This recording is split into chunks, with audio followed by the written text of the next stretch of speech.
Traveling the Vortex.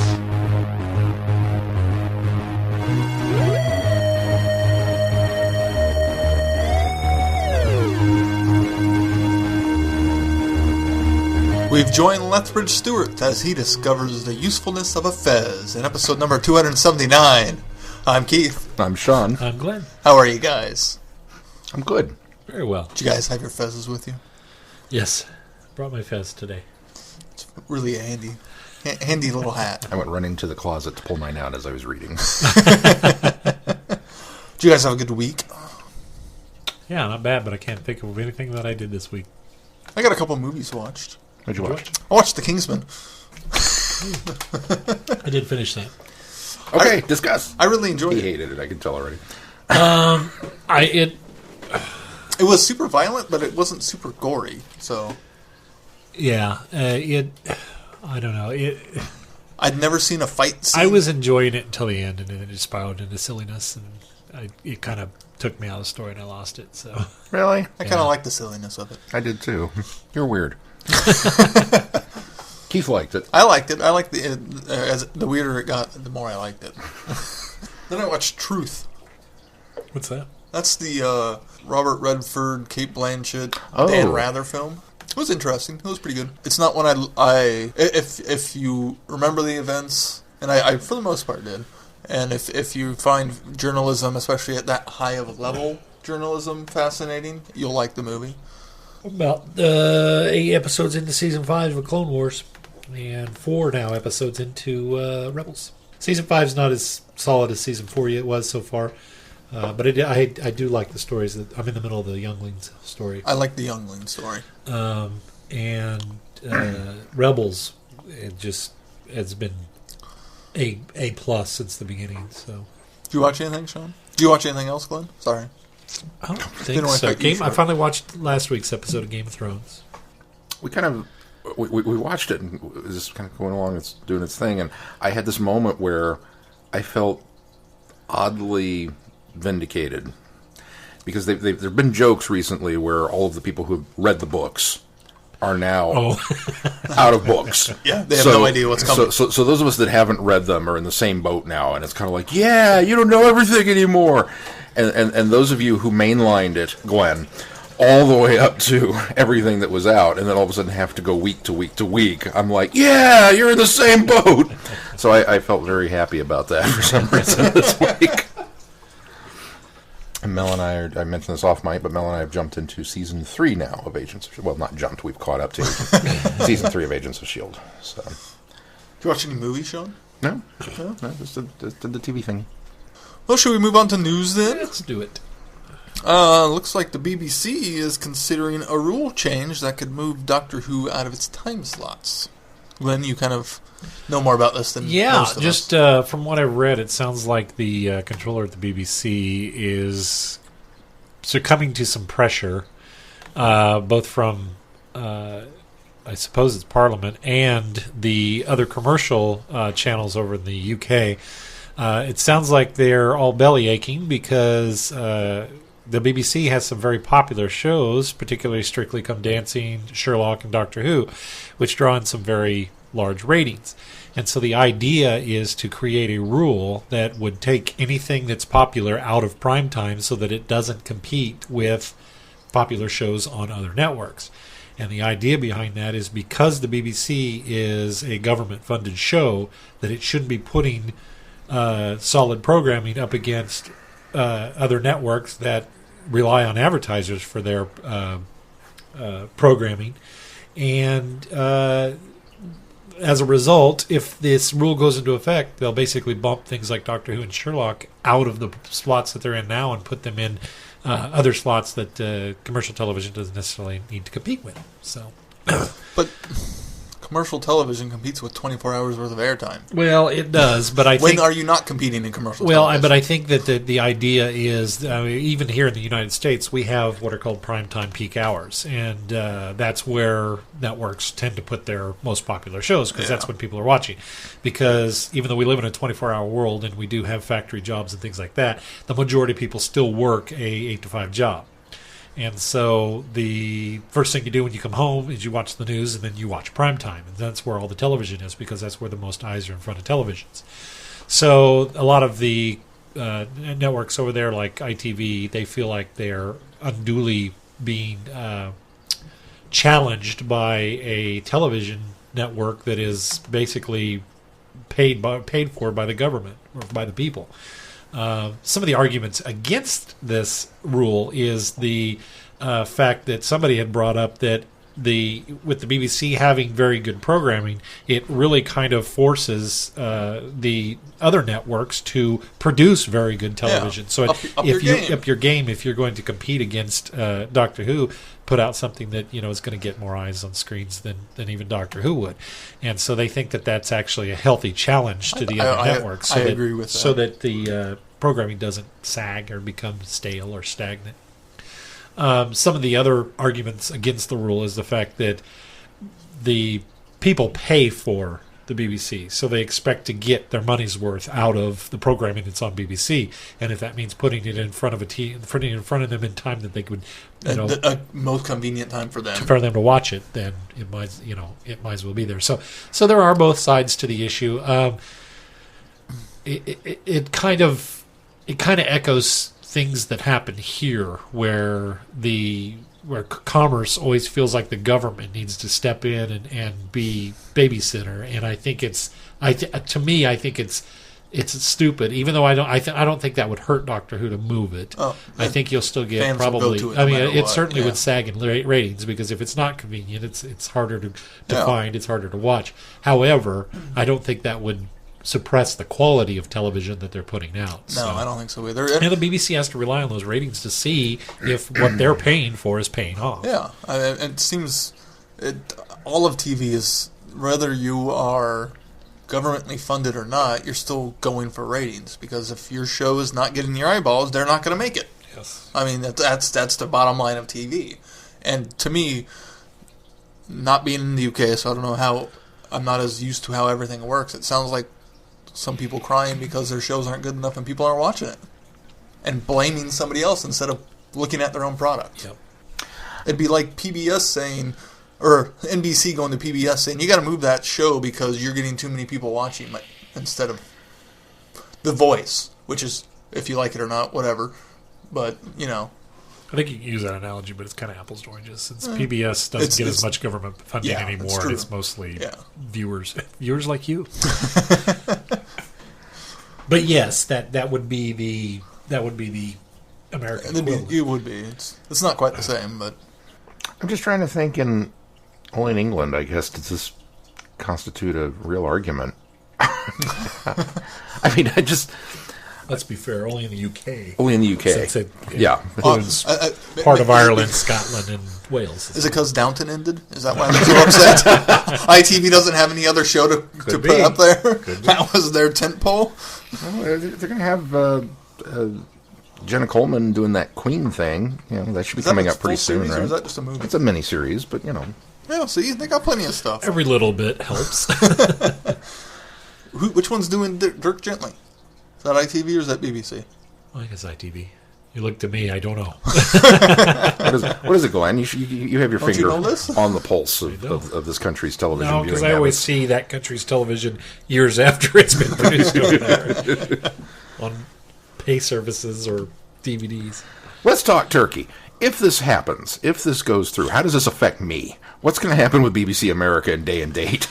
Probably that's the concern. Well, it would likely air earlier on a Saturday, and maybe 4 o'clock in the afternoon. So, in theory, BBC America could air it sooner, but they won't because it'll still be at prime time. So I'd have a potential 3 to 4 hour window for spoilers. Yeah, that's pretty. I can live with that. However early they decide to move it. I don't think it's fair, but I can live with it. Without sounding the doom and gloom alarm that always seems to come up with Doctor Who, is if you've got fewer people watching it, then the BBC doesn't necessarily put it up on as high of an echelon as that it necessarily would, and then you do have the potential of it eventually, going away and being canceled because they just don't have enough people watching it. So I wonder if the BBC America eyes and any funding from that could that's the thing that I think helps is the fact that that BBC America does pay a good chunk of that because it does well over here and we can keep it in prime time. And so I certainly think that helps, but if the BBC isn't getting anything out of it, even that money coming from BBC America, unless BBC America took over the entire production of it, who knows? So yeah, I mean there is a downside to it. Could potentially be a downside to it, but I think Keith's right. I think that there's just going to be enough support because it does well over here as well. Same thing with Sherlock. Oh yeah, and Strictly. Strictly does not come up. We have enough dancing shows. That's why we have Strictly Ballroom over here, or not Strictly Ballroom, Dancing with the Stars over here, because that's essentially our Strictly Dancing. Oh, is it celebrities over there? It was produced for here, and they changed the name.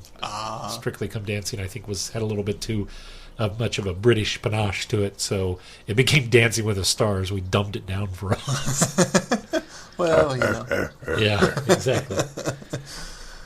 Yeah, and it's still just... It's not a direct export either, though, because we produce our own version of it, so it's like a copy of it. Well, it's kind of like What Not to Wear was not a direct export, but BBC still got a payoff. And I'm sure that whoever owns Strictly, I suppose BBC got a licensing payoff for being able to knock off that show.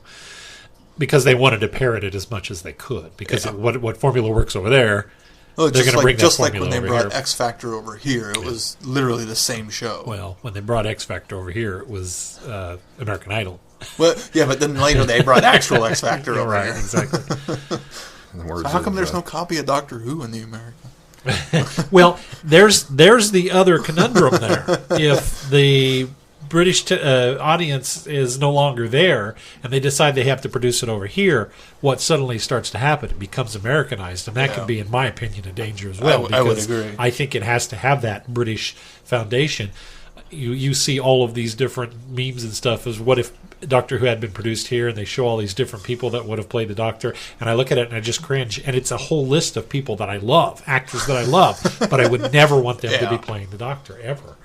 Well, shall we move on to other news? Heaven Sent has been nominated for a Hugo Award. Yay! And it's for Best Dramatic Presentation. Short form, yes. It's got some stiff competition, including Grimm, an episode of Grimm, Headache, Jessica Jones, a.k.a. Smile, an episode of My Little Pony, Friendship is Magic, and Supernatural, Just My Imagination. So, yeah, I'm not sure what episode of Grimm that is. The only one that kind of makes me sad that it's up against is the fact that it's up against an episode of Jessica Jones, because I love that show so well. So best of luck to our beloved episode. And for all of my friends that continue to tell me over and over and over and over again that if I'm going to start Supernatural, I should watch the first 4 seasons, maybe 5, and then stop, because the show really jumped the shark and got weird after that. I point to this article and go, they just got nominated for a Hugo. They must be still doing something right, but maybe not. Yeah. I can't speak to Supernatural because I don't watch it. I used to. I don't currently, so I don't know. Shall we move on to feedback? Do we have some this week? We have some feedback. Yay! Comes from Chrissy. Chrissy. Name rings a bell. Chrissy. Didn't we used to know a Chrissy? Yeah, this is a different last name, so I don't...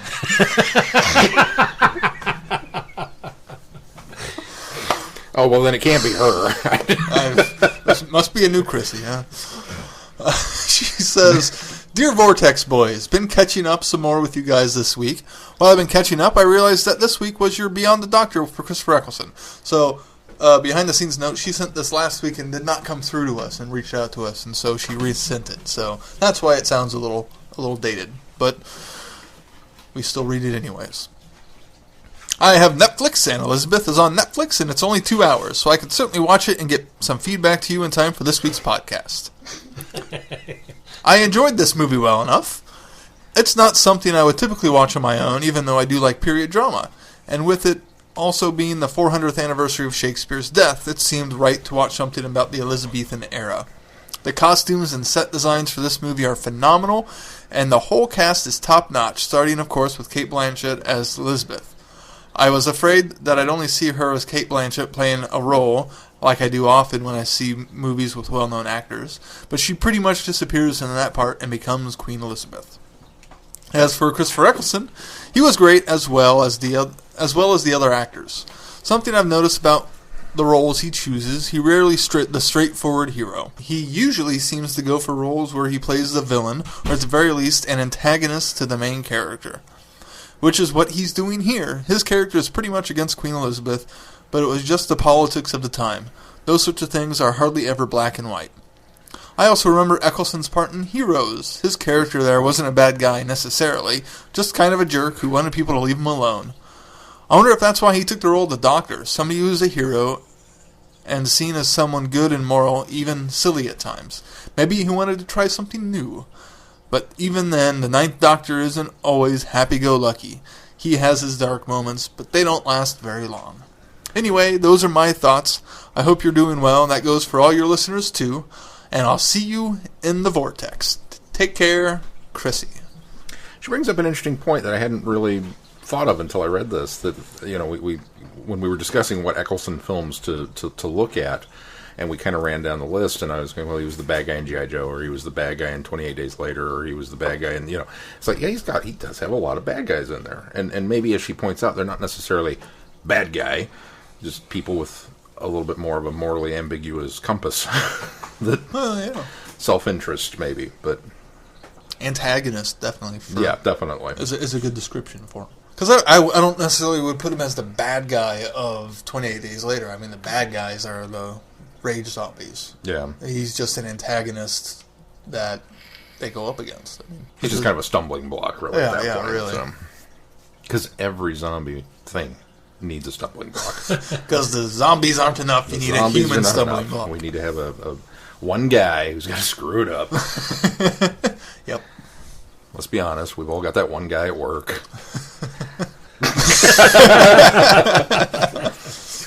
Oh. At every chance I get. Why don't I have a Periscope account?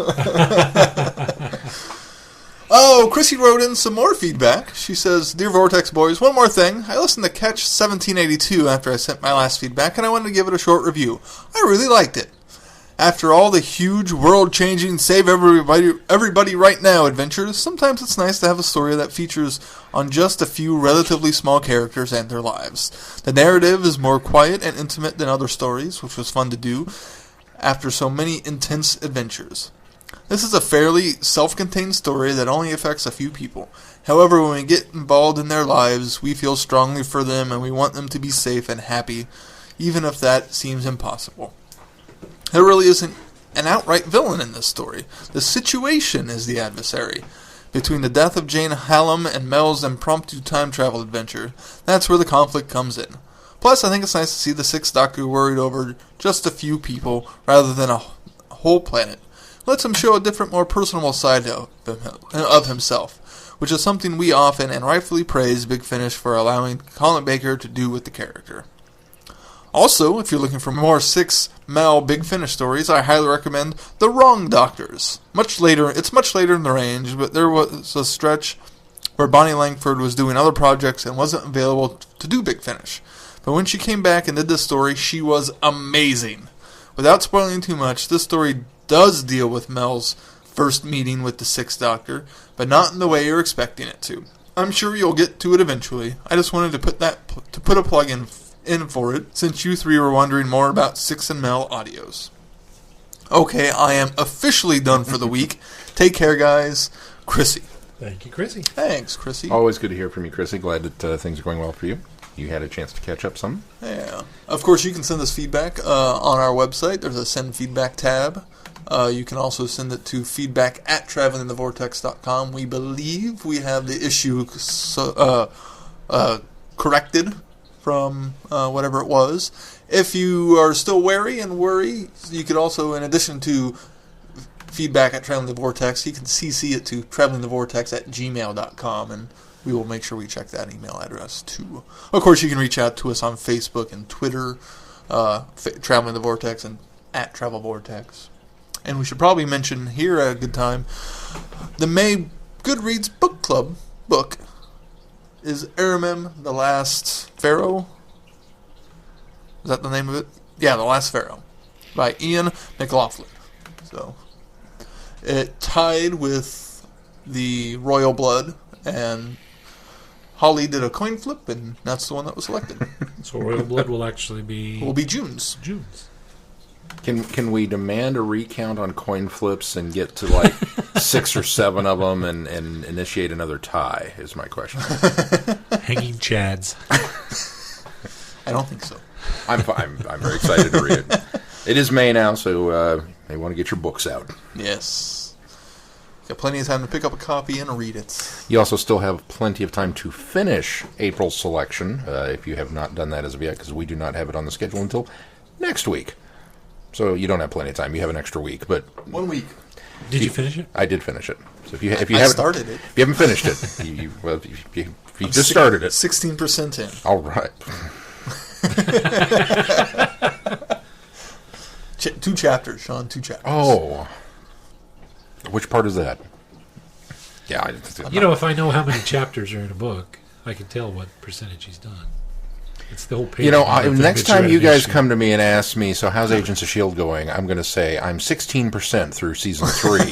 But I know how many episodes are in season 3. But that doesn't help you at all. It does. No, it doesn't. Page numbers don't help. I would agree with you that page numbers don't help, but although I suppose if I know how many pages are in the book too, I can kind of rationalize. Yeah. I think percentage is still better than page numbers. I'm 2 chapters in, Sean. Sure. Or am I Which 3? is roughly 16% of that book. So it's exactly 16% actually, because I have to go by percentages. Yeah, but I'm not a computer, so I have to say roughly. You are a computer. I am? You're a human computer. I didn't know that. Yeah. My app says 16%, so because I don't have page numbers. Verified. Anyway, you have another week to finish that, and then join us in the discussion, and of course get your comments up on the Goodreads book page, because we will be reading them on the podcast next week. So plenty of time. A week. Yes. A week. A week. Your homework is due next week. Okay. En français. I'm actually ahead of the game on that one. I'm done. All right, well, let's move on to our reviews. Shall we start with In His Kiss? Since chronologically that's how that fits. Yeah, Glenn, how do you want to do these? Yeah, chronologically. That's the one I don't have actually, I don't think I have a synopsis for 2 of them. So I don't think there is a synopsis for that one. I could be wrong. What'd you guys think? I quite enjoyed it. I thought it was a really... Should we give it a setup before? I mean, since you don't have a synopsis, should we make one up? It sort of steps away from the whole Lethbridge-Stewart narrative and focuses on another character, which is Jemima... What's her last name? I don't think it's Jemima. Yeah, it's Jemima... What's her last name? Or Jemima. What's her last name? Hold on, let me pull it up. I thought it was like S.H.I.E.L.D. I read Gemma, but... That's Jemima. Which I thought was really kind of cool. Jemima's a syrup. It's Jemima, Sean. It's spelled Jemima. It's spelled Jemima. Okay. I may say it Jemima, but it's Jemima. Gemma is G-M-M-A. This is J-M-M-A. This is J-M-I-M-A. Jemima. Jemima. Okay. Anyway, I like that it took the approach of from that character's point of view, and while Alistair is still involved in this, it's really kind of it's dark. It really goes to a really dark place, and it kind of shows us events that kind of happened, maybe sort of previous to, but along with some of the flashback stories in The Forgotten Son. And I think it's really, really kind of expounds on that whole James as the being influenced by the great intelligence, and I like the perspective that you get from stepping outside of the story and putting it with another character, and the difficulty that she went through in that whole series, and them shipping her off to the school when she thought she was when they believed she was pregnant, and kind of what she went through that whole mess, and that it kind of shows you that the players that are involved in this aren't just the only players that were involved with this manipulation, and that it really kind of had an impact offshoots. on the whole town. Yeah, it really did. And in fact, I think based on this, reading this short story, I would love to see them do this throughout the short stories of taking different characters that were affected in different ways and kind of showing us little offshoots to kind of expand that horizon that we had with the Forgotten Son. Yeah. And it's interesting to see, especially the parts where they're talking about how they don't quite remember James, or they don't act like they remember James. It's really interesting to see all of that play out, and then James coming to her, and then her quasi not really romance with Alistair, and it was really well written. It went on a very quick pace, and I thoroughly enjoyed it. The actual kiss scene, I thought, was going to be kind of what's the word for it? Climactic? No, I thought it was going to be more. I'm trying to say this without offending people that read romance novels or teen romance novels, where the whole awkward kiss and the moment and that kind of thing. And it's not my cup of tea, but it's really done in such a way that's really compelling and interesting, and you kind of feel the awkwardness between the two characters, and interesting dynamic between the two, and how there is kind of this connection, but there really isn't this connection because of the circumstances that surrounds it. So I like that. I thought that was pretty cool. So it went a different direction. It went a direction that I didn't expect. I kind of felt it was going that kind of teen romance, and it really kind of took a different approach on that. I like that. Yeah, it really did. Sean, what do you think? You were kind of quiet. I don't think I liked it as well as you two did. I liked what they were attempting to do with it. As you pointed out, the kind of expanding beyond the original event in Forgotten Son and showing the impact on other people, I thought was kind of cool. I thought it was a little choppy. I thought it was kind of hard to gauge almost where things were happening, because you would just get into the narrative flow of a segment, and then it seemed like it broke so that we could jump to the next segment, and I found that very disjarring. And there's a lot of it, because it's from her perspective, you kind of have to read between the lines of what's going on a little bit too.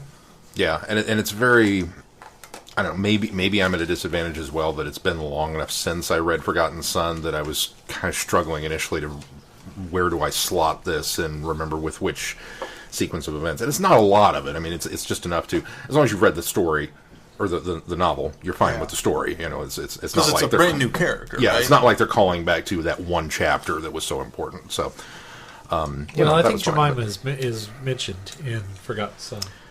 I believe you're right.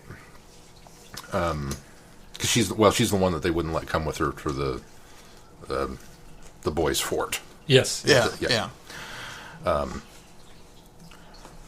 So there were a few challenges for me to get through that. Like I said, the story itself was fine. I kind of like Glenn. I was expecting a little bit more of a teen romance with young Alistair, and I was kind of surprised that we didn't get it. Actually, that it was just kind of this peck that didn't go anywhere. Yeah. And because of that, maybe again my expectations being kind of set down one particular path, when it turned dark and she went through a really tough time from everything that happened subsequently, I found myself really despising the intelligence even more so than what a great foil. You know, it it raised the threat level of this thing up quite a bit substantially, which is impressive considering the, metaphorical fingers in the pies that the thing already has. Right. The way that it can pull strings and things like that. That it could get down to this level of intimacy with one of its subjects was quite disturbing. And so, that was cool because you're showing me a new facet to a villain that I thought I had pegged pretty well. Yeah. Yeah, I would agree. I like how they incorporate her art and her talent into it as well. Had a little bit of a Fear Me vibe, but not enough. Didn't go there enough to turn me on it because, as we all know, we're not huge fans of that. But it kind of used the elements of that correctly. The kind of pictures brought to life, but they're not really brought to life. It's kind of more of a representation of what she's experiencing. So I thought that was cool. It did leave me wondering why the intelligence was doing this. Why was it doing this to this girl? And what was this in game? Other than just another point of contact because she had a connection with James, but because it was, and he'd lost James, or the intelligence had lost James. Maybe so you're thinking maybe it was reaching out for a new host. I think so. Almost. Yeah. Okay, I'll buy that for $1. Maybe not even necessarily host. Maybe just somebody that it could influence, somebody that could bring it what it needed. Maybe even trying to get to Alistair through her. I think that was more of the direction that I went. I felt like he was using her as a vehicle to get to Alistair. It was a one more way to get to his intended target, which was Alistair. He missed the first time with James completely, and then Jemima was away because at this point I get the impression that he's sort of weakened at this point, and so it sort of helps. Sort of helps that he's reaching out to anything to get closer to Alistair, and this was one of the vehicles that he was using. Yeah, okay, I could see that too. That's why I think that it would be interesting to do more stories surrounding the people that knew James or knew Alistair, and find new ways for the intelligence to try to reach out. Ultimately, he uses Alistair's mom and Arnold in order to lure Alistair back to town. But it would be kind of neat and intriguing to see if there were other attempts to get to Alistair before Alistair leaves when he turns 16, I think it was. Yeah. Isn't that when he and his mother left? Right. Yeah. Which they do. You would get to see the departure, part of the departure in this as well. Which that was a bit sad, I thought, that they didn't get to say goodbye. Which is, because she returns just on the day that he's getting ready to leave. Yeah. So it's almost tragic in that sense, too. But it was good. It was a nice little read. It was, like I say, a clever way to expound on the events that were happening in the town of Bledo. And really just kind of give us a little bit more of the great intelligence with in kind of a compact story. I would agree. Should we move on to the Black Eggs of Khufu? Yes. I really don't have a synopsis for that one either. Features an alien mystery, camels, explosions, and a great egg race across the desert. That'll work. Dun dun dun. A lot of fun. This one, again, I felt this one could have probably been expanded into a full-length novel, and I'd have been quite all right with it, because, who doesn't want to see the brig fight a mummy? And that's what this... Really, I think we were missing mummies. There should have been mummies. We had pyramids, we had these egg things, we had some Russian... mummies that just were in the desert, were already here. But it's the brig being Indiana Jones. That's what I liked about it, because we had... the story, the Cult of the Grinning Man, which really felt like just kind of a cloak and dagger spy story. Or no, it wasn't that one. Or was it? No, what was the one that we said felt like the one with the underground and what was the one? Oh, it was more recent? Dogs of War. Yes, Dogs of War. Very cloak and dagger, almost detective spy story. It really had all the trappings of that. this one steps away, and it really feels like that archaeological thriller that got real popular. And Indiana Jones obviously is the best example of that. Yeah. But we've had several, King Solomon's Mines, things like that. Alan Quatermain. I like the approach that they took to this, to take us completely out of the UK, take us down to Egypt, give us an Egypt story surrounded by the trappings of the pyramids and mummies and the tombs and things like that. And I agree with Sean. In fact, I kept hoping for maybe stronger hints to Sutek, and that this machine had something to do with banishing him to his place on the moon, or on Mars, which maybe that's kind of the direction that the author was trying to take with it. But to me, it didn't feel like it went far enough to concrete my suspicions. If it was there, it was so subtle it may not have been there. And maybe they tried, but weren't able to get enough of the rights from the author of that story, or the writer of that story. But it did it just enough for me to go, I'm going to connect that in my head. But again, it's very, very swashbuckling adventure. I liked that. I liked giving us that side of Lethbridge-Stewart as well. Especially when he pushes the car that's unfunctional down the hill in order to catch him, and then when they throw their grenades at him, and they basically take the rest of the car out, so he gets a camel and chases him on a camel. Very much like the story that Tom Dexter did for Christmas too, where he's riding down the street with the horse. Now he's on camelback, riding between the humps of a camel. I thought that was really cool. I really like that we also didn't really get an answer of what was going on in the pyramid. Yes. That the people who built it couldn't figure it out either, so it's just leave it alone. That's what sort of left me thinking, I wonder if they were going the Sutek route here. Yeah. And his teammate in this, the general, was it? Or you're talking about Cosgrove. Cosgrove, yeah. He was such a great character. I like Cosgrove a lot. You get the impression, and the description's in there, but you get the impression of the guy in the khaki fatigues with the pith helmet and the pencil thin mustache. Just that whole archaeologist look from the 1940s and 50s and 60s, I suppose. But you kind of get that imagery that you get in some of the mummy films of the archaeologists, or those swashbuckling adventure films where they're digging up in the desert next to Cairo, and just the imagery there. It was all there.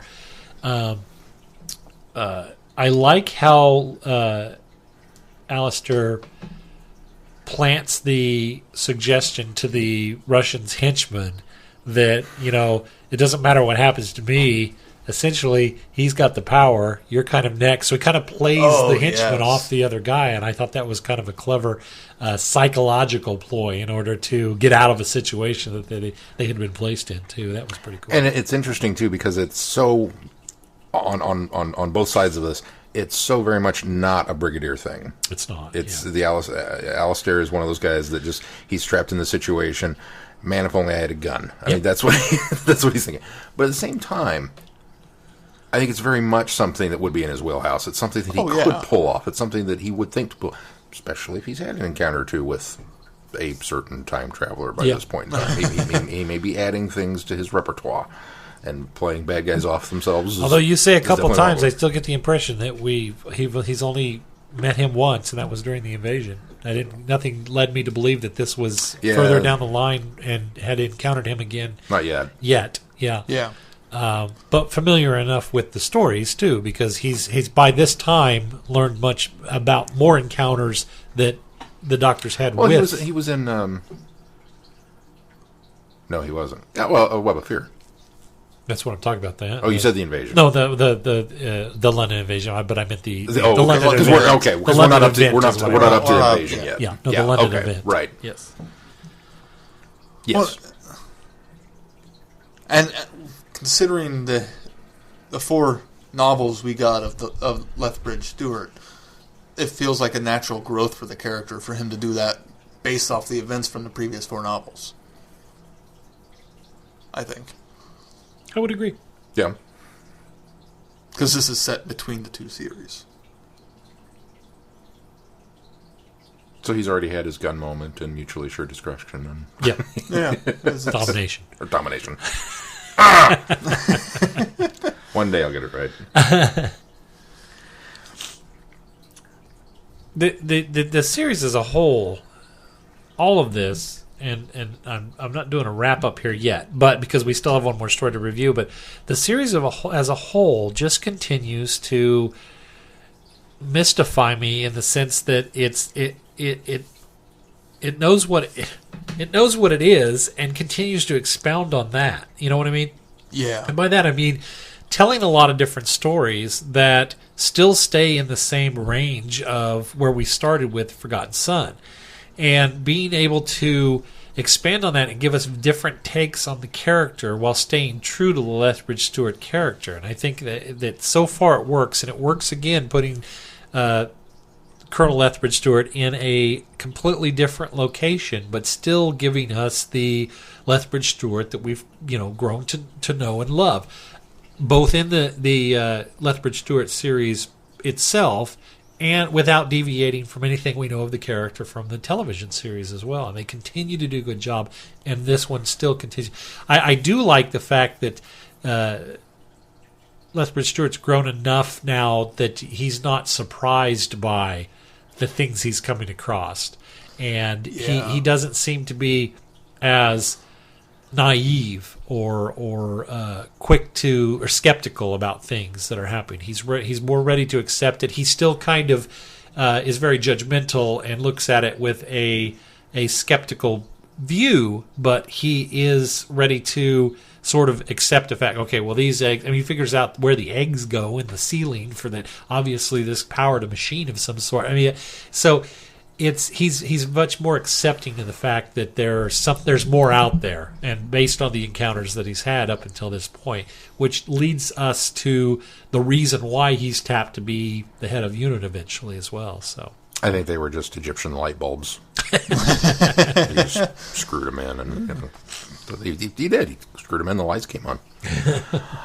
It's amazing to me that with each new installment, whether it's a full blown novel or a short, the guys over at Candy Jar have managed to give us little windows into this character and keep true to who the Brigadier is going to become.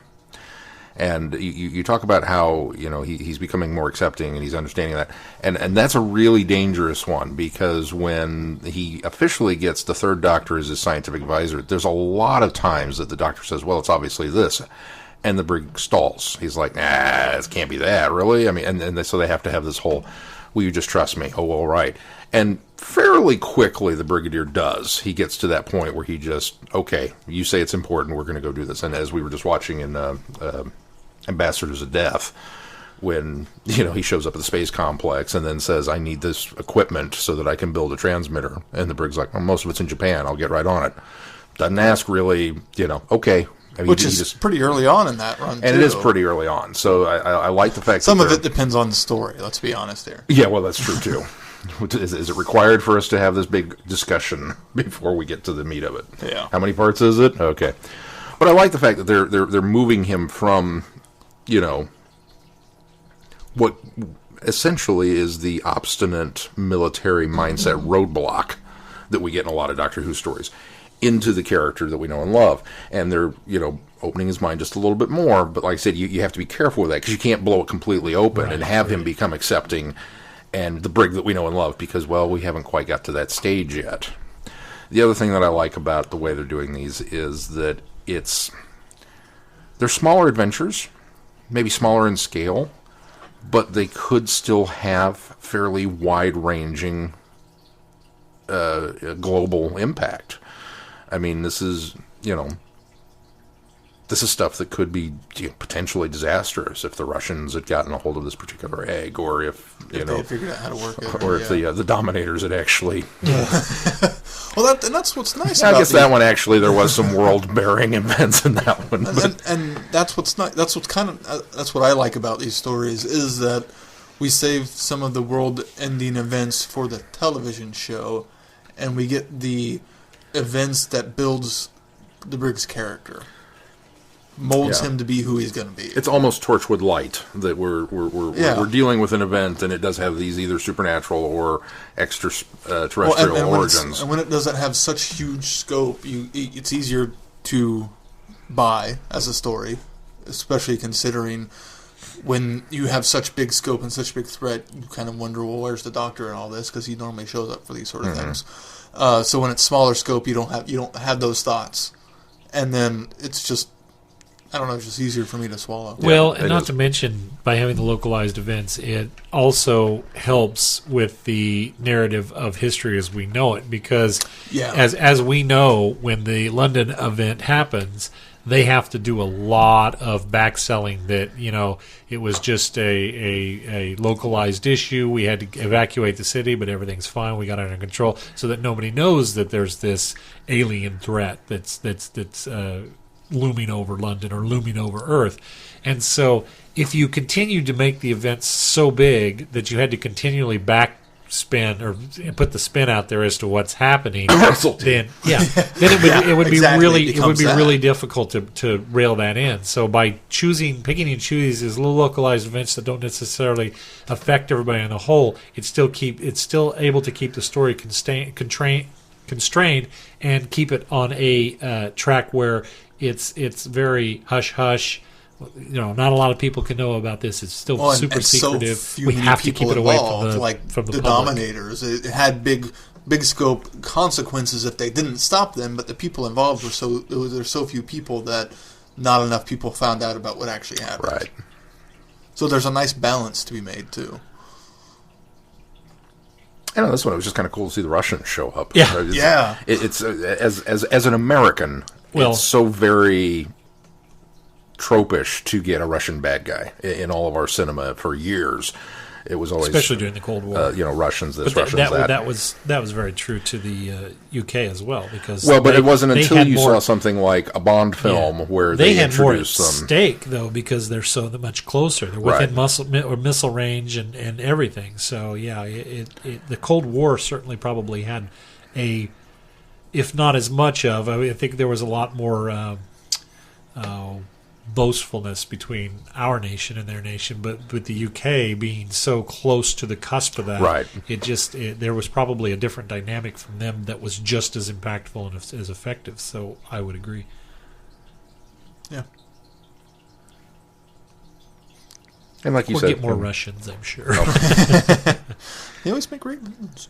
And I'm sure the Russian people don't appreciate it. Or of all our Russian listeners. Comments made by Keith Miles do not necessarily represent that of the podcast. And American stuff, the British make great villains a lot of times. So, come on, the British are the best villains. I've seen that commercial.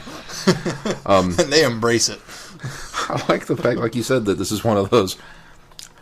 I wonder what we were fighting over. I don't know. Just. But it's important they didn't get it. You get set up to that moment, and it's just like, oh, we're not going to find out, are we? And there's a part of me that's completely okay with that. I am completely okay with it. There's another because it's a short story, and if it had been something bigger and more, I would have been like, I want to know more. That's where it could have been delved into a full novel. I think honestly across the board, I could have had a whole globe-trotting adventure with Lethbridge-Stewart going out and, maybe being on vacation and being roped in and having to going to Egypt, and then we need to go to Turkey for something, and that's where he first meets the Russians and they tail him back. I could have had a whole thing of just this. This one could have easily this big spy adventure that also happens to feature these weird eggs that then wind up imprisoning. Being responsible for imprisoning Sutek. Yeah, I could have had a whole novel with that. And it would have scored, up here. As it is, it's like going into the ice cream parlor and getting a sample serving of an ice cream that turns out to be just awesomely amazing, but you didn't have the money in your pocket to buy the whole scoop. That's kind of where I feel with this one. It was really good, man. I wish I'd have had more.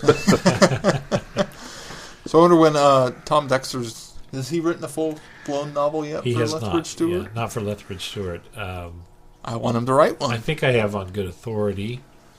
maybe we can clarify this a little later, that Tom Dexter is actually a pseudonym for someone, but we don't know who yet. So. Oh. So really? Tom Dexter may have written a full-blown novel. We just don't know. We aren't aware yet. All right. Boy, now I'm going to have to analyze writing samples. That should be our contest. If you can blow the lid off who this guy actually is, we'll send you a keychain.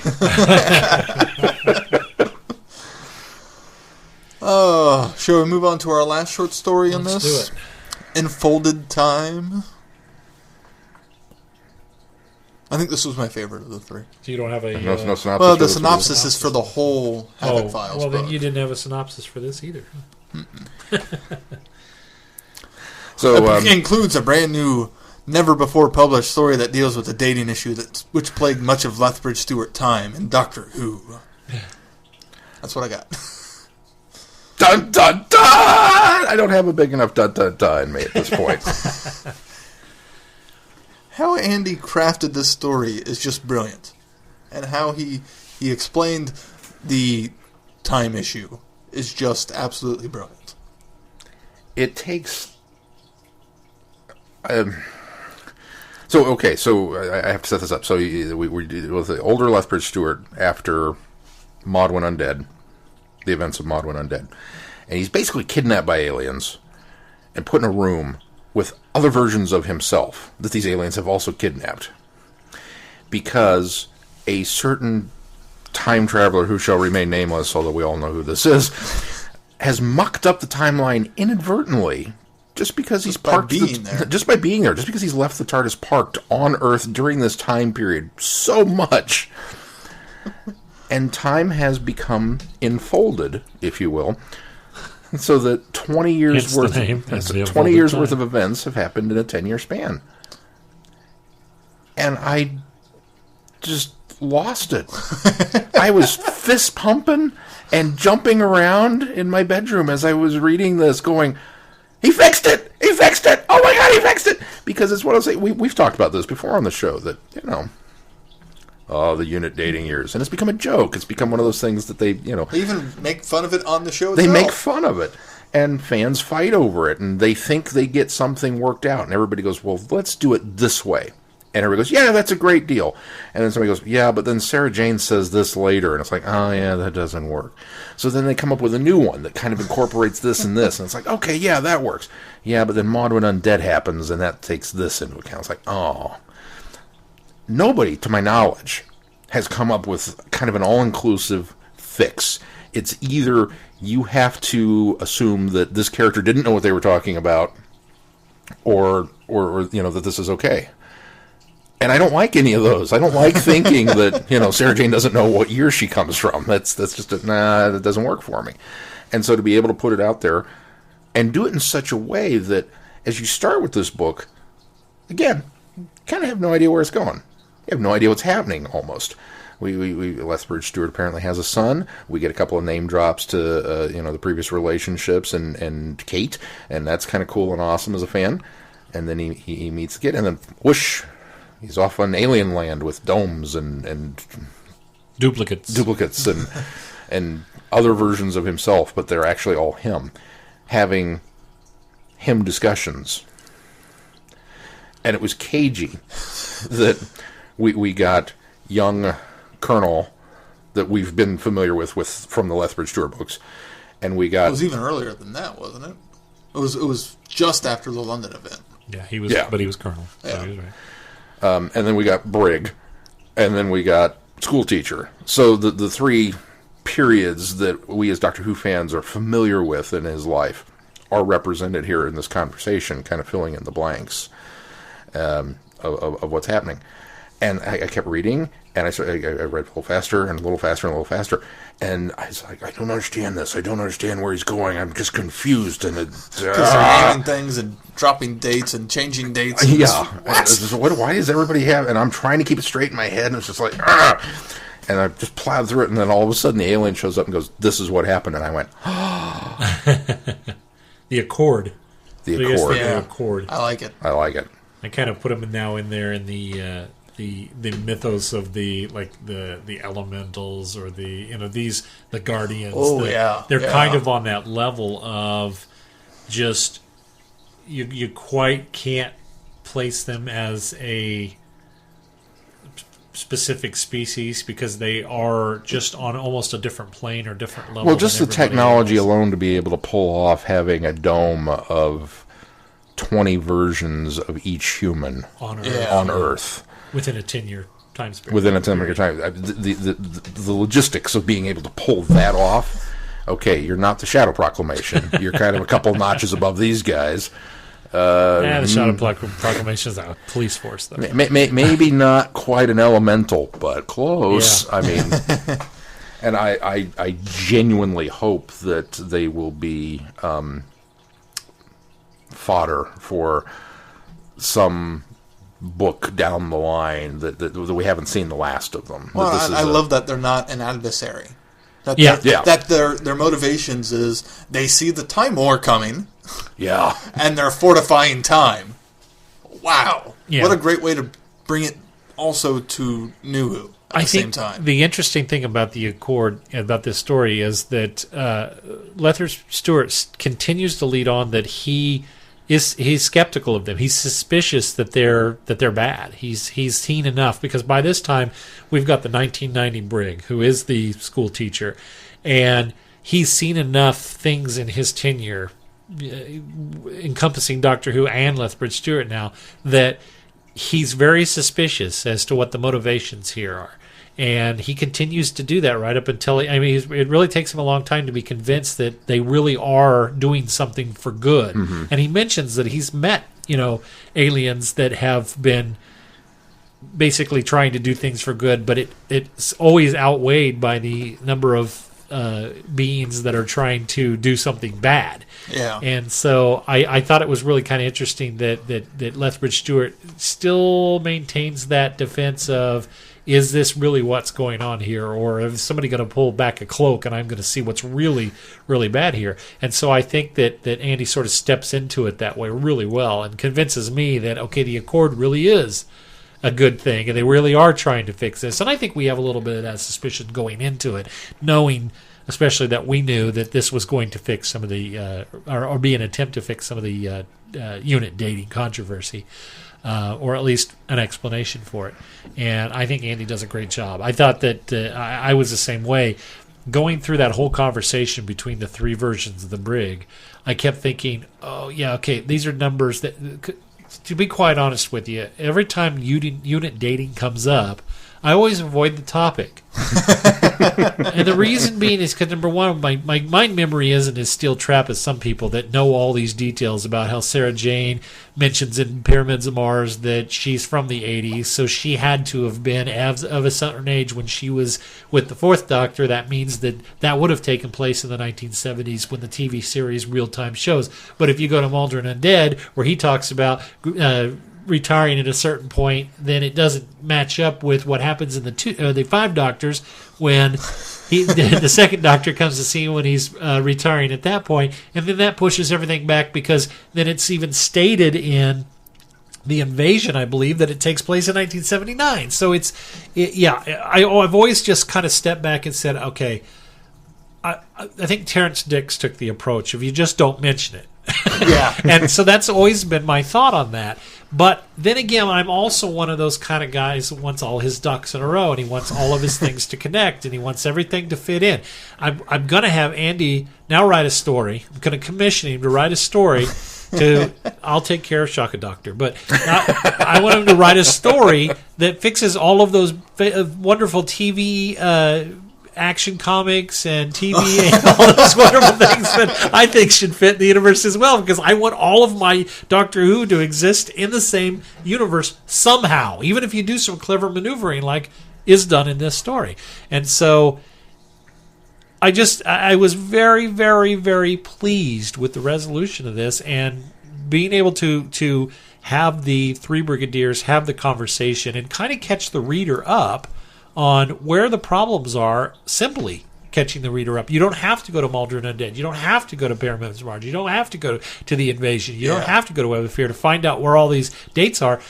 he lays them forth with just mentions of, well, I did this then and I did this then. Well, but this doesn't match up. And then the realization that Alistair comes to going, wait a minute, yeah, you're right. We're missing a 2-year gap there. And so I really I like the way that he presents it in a simple form by having a conversation by the 3 versions and then steps in with the Accord to explain, well, this is exactly why. Excuse me. And as Keith pointed out, the icing on the cake is by tying it in with the Time War. But that's also the rationale. It's the justification for doing this story. Because, you could do a story that fixes unit dating. Sure, just for the sake of fixing unit dating. And we'd all go, yay! But the fact that, the reason that we're spending this much time and possibly money and effort and having all these domes filled with people in order to track down where this convergence lies is because we're trying to fortify time, knowing that it's going to be torn asunder later. And it may not survive unless we fix this now. Especially at such a weak point. Oh. Way to just put a giant bulwark up underneath that, what a tent pole to just go, yep, it was important. Yeah. All the fan wrangling about we need to figure this out because, yes, and because it's important. I just that was the key for the whole thing for me. Was just and then the fact that he remembers all of that in the Accord and then can go forward and be okay, sort everything out after the fact. Well, and which makes the joke still work. Yeah. Yeah. The genius of it. But also what it does is it fortifies what is said later in the series when Kate has all of this information now, and Kate always seems to have it's played off as a joke, but Kate always seems to have that timeline of when events happened. We get glimpses of it on the board, and we get all this. And so you kind of wonder, well, there must be some definitive fix for this, because eventually units got all their squares in a row. They've got all this stuff in the vault. They've got all the... So by leading us into him getting the phone call from Geneva and having to go take care of some of the redacted material that is...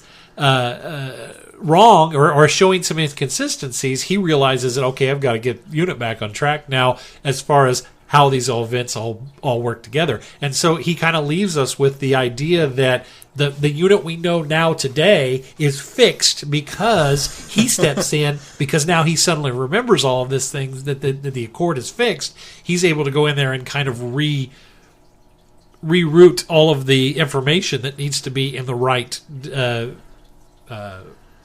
line that it's in. So the joke still... I mean, we got the joke, obviously, in Sontaran. We also obviously got the joke in the Sontaran two-parter, and then it's later mentioned, too, in Day of the Doctor. Yeah. So all of that kind of works without having to just say, we're just going to do it as a throwaway joke line and just not deal with it. Now it kind of works up to that point as well. Yeah, it really does. Yeah, it's the best possible fix, because it's not just a Band-Aid. It's not just I made a joke out of it. It's not just a thing. It's something that it manages to encapsulate and corroborate everything that we've seen, everything that we've heard, every version, every story, and still make what would have been a throwaway line tie back into it and work with that as well. Yeah. So, and it's well written. It is very well written. It's not just that he fixed it. It's that, he fixed it well. He fixed it entertainingly. I mean... and each version of Alistair sounds like the correct version, too. Yeah. Like, the way they're written, you can tell who is who. It's easy to keep track of them. And speaking of Andy Frankham-Allen, we have a guest on this show. Andy is joining us all the way from the UK. Are you in Wales? I am in Wales, You are yes. in Wales, yeah. Joining us all the way from Wales is Andy. Thanks for joining us, Andy. Yay!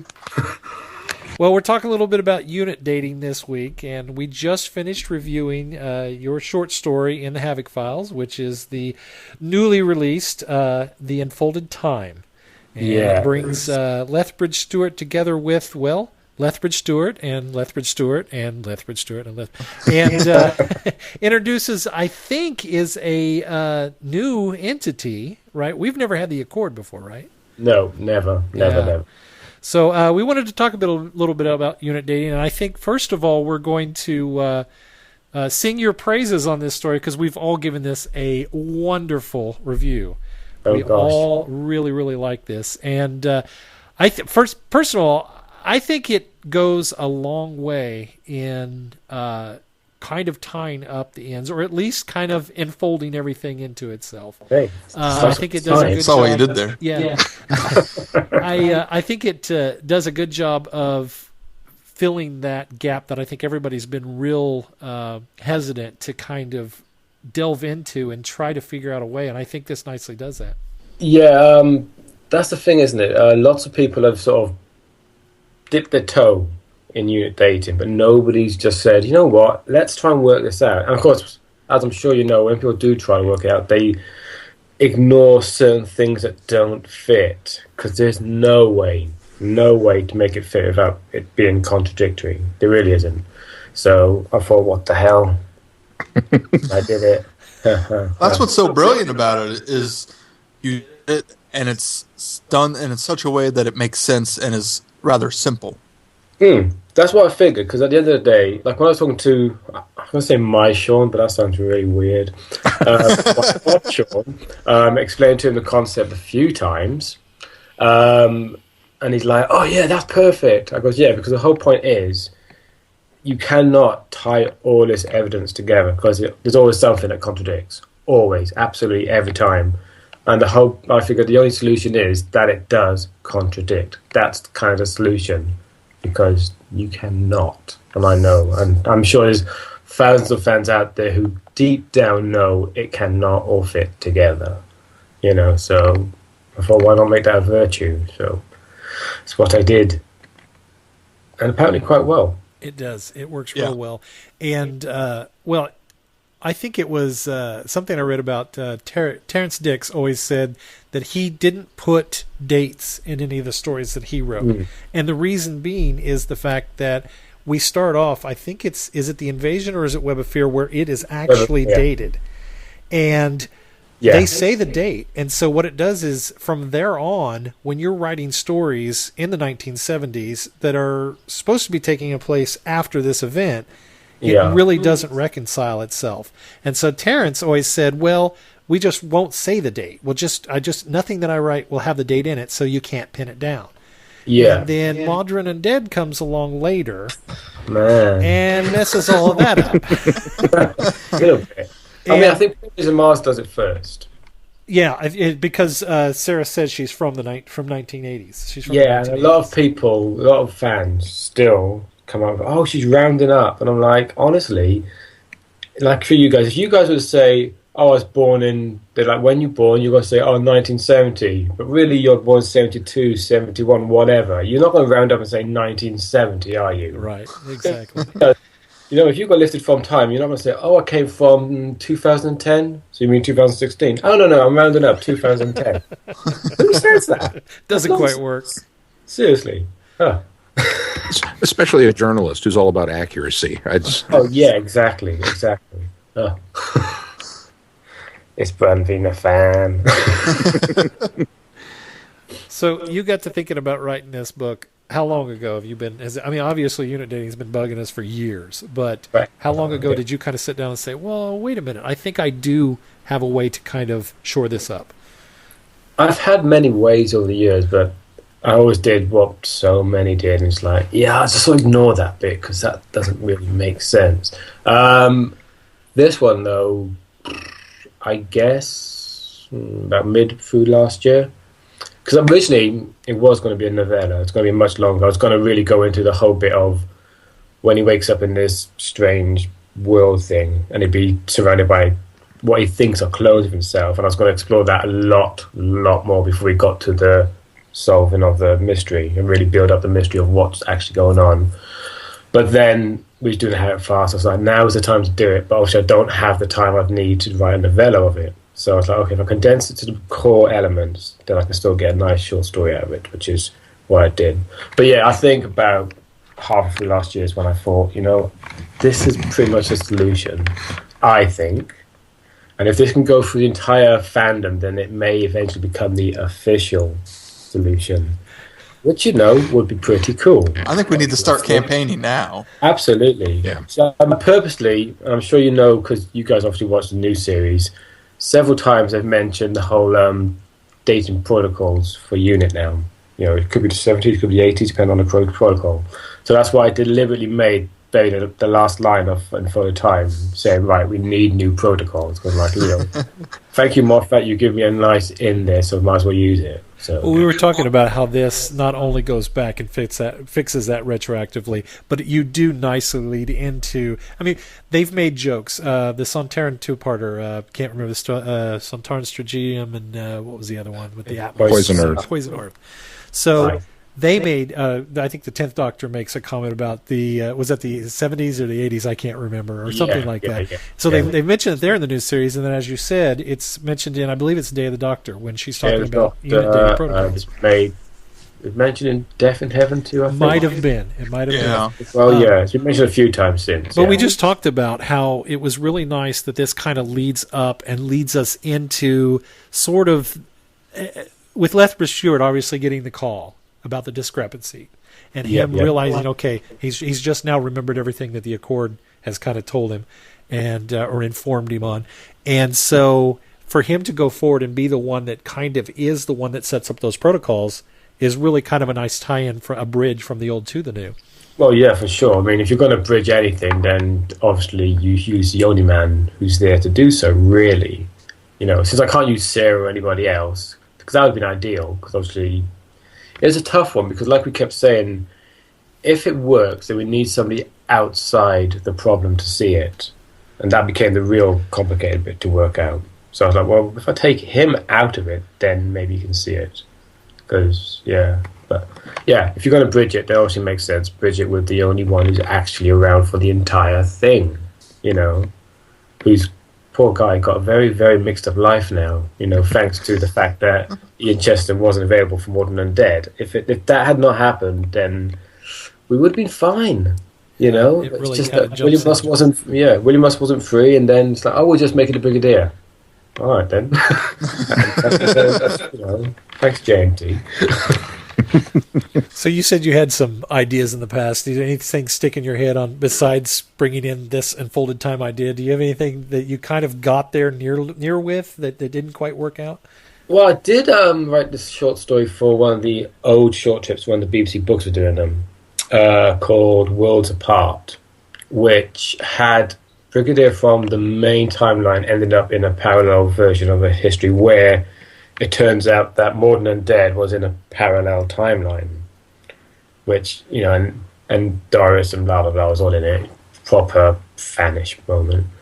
But they got back to me saying, I really enjoyed it, but unfortunately we don't think it fits because it's obviously just designed to explain the unit dating. And I'm like, well, yeah, but frankly, most of the short trips are just to explain continuity stuff anyway, so what's, But clearly they didn't want to just deal with it, so I get that. I don't think many people just want to deal with it head on, which, I can understand because it's a bit of a headache. I don't know, have you guys read Lance Parkin's A History? Not yet. I've actually got it at home, but I haven't read it yet. No. Yeah, because in that book, so in the first version, he had a massive section trying to explain the whole unit thing and trying to work out how it fits and how some tax discs, God, those words, they'll say the date that it's filmed on, and then you've got stuff that suggests it's in the future, and then blah blah blah. And you could see Piper had headache trying to make it make sense. I can imagine. So yeah, and that's just taking the fiction as it was about making it a fiction piece, reference piece. So making it work in the fiction, I'm not surprised New Who was just sort of, it's like, well, 70s, 80s, depending on how you look at it. So that's a good line to take. It makes sense. And it's a nice in-joke for fans like us who go, and then you explain to everybody and they're like, what? Yeah. Don't know what you're talking about. Yeah.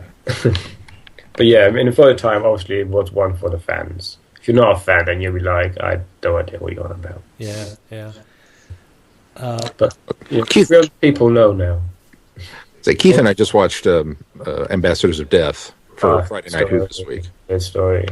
And it's one of those that I think kind of lends to the problem in that it's, very obviously in the 70s era, but we've gone to Mars and we're coming back from Mars.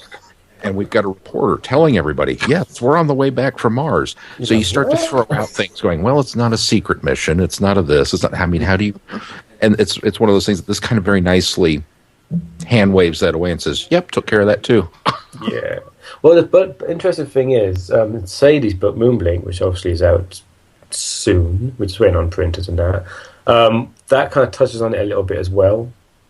So it sort of suggests that the Mars mission's already started by the time of basically Breath of Fear, but obviously very secret then.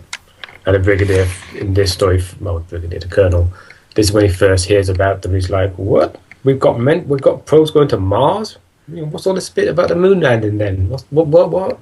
So I draw attention to the fact a little bit that there's obviously a contradiction here, which obviously feeds into Enfolded Time later or earlier, depending on how you look at it. So. There's, once we made a decision, right, this is how we perceive things, this is what we're looking at, then I've told all the authors from now on, literally do it as it would have done back in the 70s, where, well, not deliberately, but certainly we've got to do it deliberately, is that how, although we're set in, say, 69, 70 or whatever, put little bits in that seem slightly out of sync. Like might say, hang on, but that's sort of 1973, that event, but you're set in 1970. So it kind of echoes the mistakes they made on TV, but do it sort of deliberately. So again, fans will be like, "Oh, I see what he's doing," but non-fans will be like, "What?"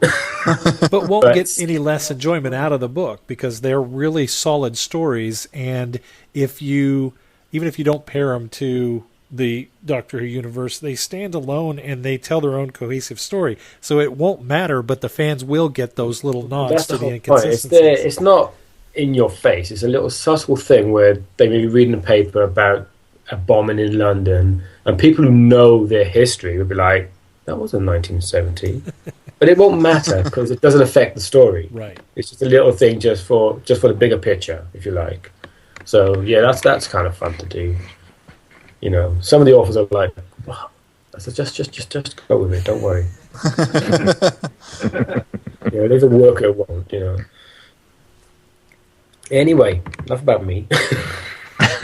Well, do you wind up doing a lot of that in the editing of the series? Do you go in and kind of say, "Hey, add this in" after the fact they wrote it? Yeah, I've told people now, because now we know exactly what we're doing in that sense. The people who write a book, say, for instance, the next half of this year and early next year, I've told them early on, because it's actually part in the writer's guidelines now, it actually tells you what the Enfolded Time principle is. So be aware of it. So if you want to throw a little apparent discontinuity in there, then go for it. Just don't make it too in your face, because we don't want to detract from everybody else enjoying it. Obviously, you want to get as many people to read it and just enjoy it as much as possible. What's your biggest issue with it, personally? I think that the Maldron Undead thing has always bothered me, with the fact that we're so far along and we call back to events that have happened that were obviously done differently anyway, because, well, I can't remember, was Maldron Undead was before or after? Oh, it was actually before the Five Doctors. And so by the time we get to the Five Doctors and we go back to the Brigadier's retirement and the Second Doctor showing up, we've already sort of contradicted ourselves at that point. And it's funny you say the retirement, because I know a lot of people say that, but I always looked at it as a reunion thing. That you had a little reunion post-retirement, as opposed to his retirement bash. Because I've always watched it and looked at it as after Maldron Undead for him. I guess you can look at it that way, but. So you're saying he's already been retired from Unit? Yeah, because he doesn't look any younger. He's not got his dark hair that he had in the earlier sections. That's true. So I figure, and he's got his moustache back. So I've always looked at it as post-Maldron Undead. Why is he suited up? He doesn't up? recognise Turlo, which is interesting. Yeah, and why is he suited up? Although we had the whole Blinovich limitation effect hack there. Maybe that could have affected his brain. Yeah, we just don't know, do you? That makes no sense. Can't touch each other. Well, but then why is he suited up? What would be that? Well, he's not. I guess he's in a suit and everything, isn't he? He's left the office. It's not a uniform. And the Second Doctor makes reference to the redecorated office and everything. So I guess there would have had to been some time pass for this new guy to have redecorated. Then you can argue, because Crichton at that point, he's still Colonel Crichton, not Brigadier Crichton. Yes. That would possibly suggest that, well, I suppose you don't have to be a Brigadier to command unit, I suppose, technically. You could be a Colonel still. But, yeah, I mean, the fact that he's still a Colonel could lend to the fact that it's actually the retirement. But, I don't know, the fact that Colley's hair is a lot greyer than it was in the 76 section of Morden suggests that it's not. But I don't think they really thought about it, to be fair. But like that. We talked a little bit on it earlier, and I've always it's been one of those things that I've always thought, okay, someone will fix it. Someday we'll have a definitive answer, and now we have. But well, hopefully. but it's always been one of those things. A lot of people will be like, what a load of crap. There's always that chance, but I don't believe so. But I've always been one of those people that just kind of sets it aside and thought, this is always going to be something that's just an in-joke with fans. And so to come and hear something now that really does put a good reason for what's happened. And I think what I like best about it is, and here we are praising your book again, but what I like best about it is the fact that it's really inadvertently the Doctor that has caused this issue. Well, again, it's one of those things that I'm like, well, I'm trying, because obviously I've got the explanation for it, but then I'm thinking, okay, we still need a cause. And I'm like, well, it'd be fun if this is actually the Doctor who caused it, because we know it's back in the old days, his TARDIS was very much out of order. So, let's make that a thing. And of course, it's a nice in-joke for fans saying the discontinuity is only the old series. Since he's repaired his TARDIS, and since the new series began, everything's cool again. It's only because of it. So it's kind of a nice. If fans, well, they won't now because I've said it, but if they get it, then they know I'm just sort of saying, it's only the old series, but now in New Who it's okay again, so it's nice to do these kind of silly, fun, family moments. And as I say, because the book was written, the story was written for the Hammock Files, which is clearly only going to be a fan purchase, really, anyway, I figured I could just do a little bit of a fan thing as opposed to doing a thing that has to appeal to as many people as possible. So, which is nice. There's a bit of freedom there. Well, that is until I go add it to TARDIS Wiki, and then everybody gets it. All the fans get to see it anyway, so that's okay. Well, the theories, obviously I got to post the book itself, but yeah, we're gonna add to it. Yeah, that'll be fact. Yeah, it will. And of course, as many people have asked, I'm sure you guys have heard people ask it was like, how are other people going to read it who haven't bought the book? Because obviously 300 people, that's not a huge section of fandom. So we are obviously looking into ways to get out there beyond, because it's too potentially big a story for it to just be narrowed to only 300 people. So obviously we're trying to find a way that more people can read it. That's so good. I know they will not leave us alone otherwise. I get that, it's a big thing to do for such a small audience. So we will get out there somehow. We'll find a way. I've always thought it was funny as a fan that we've had the Earth destroyed by solar flares no less than 3 different times in the series. And nobody has a problem with that. But unit dating, you just say unit dating, and everybody goes, ah! And they freak out like it's this big deal. And it's like, just let it go. Just let it go. We were going to... People just know, I got to pull at this thread. Doesn't make sense. How can that be 75? That's nonsense. See, the funny thing is, if you take everything at face value, literally at face value, Web of Fear has to be at very least 1975.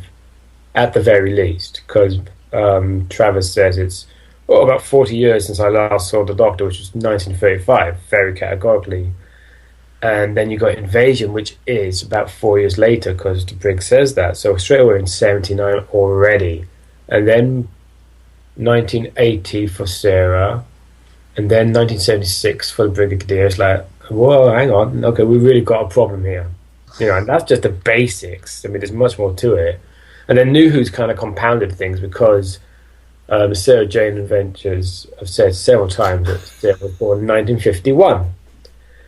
which means, and she's also categorically 23 when she meets a doctor because it says for an invasion of dinosaurs, so that's got to be 74.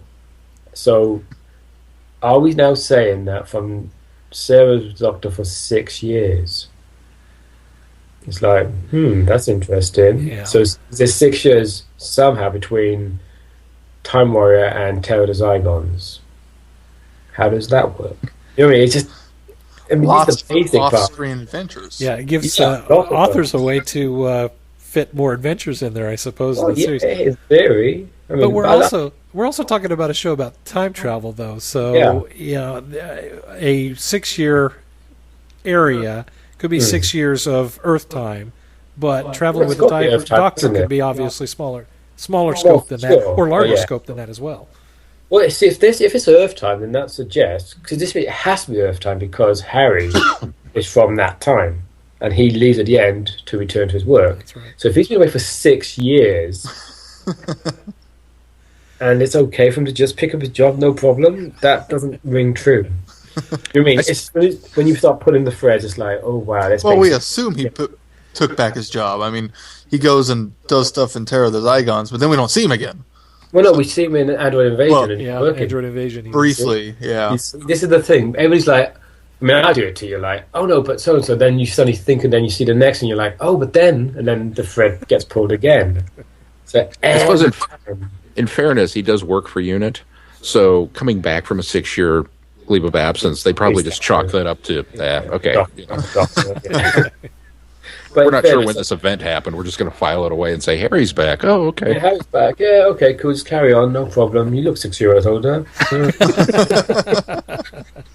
I don't know. It's I suppose it's like Ian and Barbara. You know, they were away for quite a while, and they had to just write off. Oh, we eloped together for 2 years. Yeah. Mm-hmm. That was going to be my example. Is when they pop back up 2 years later and nobody says anything. It's like, we don't know that, do we? This is the thing. So we've never caught up with Ian and Barbara on TV since. We honestly don't know what happened. That's true. That one wasn't as easy to They pull could the have gotten threads so away. much trouble. Yeah. Yeah.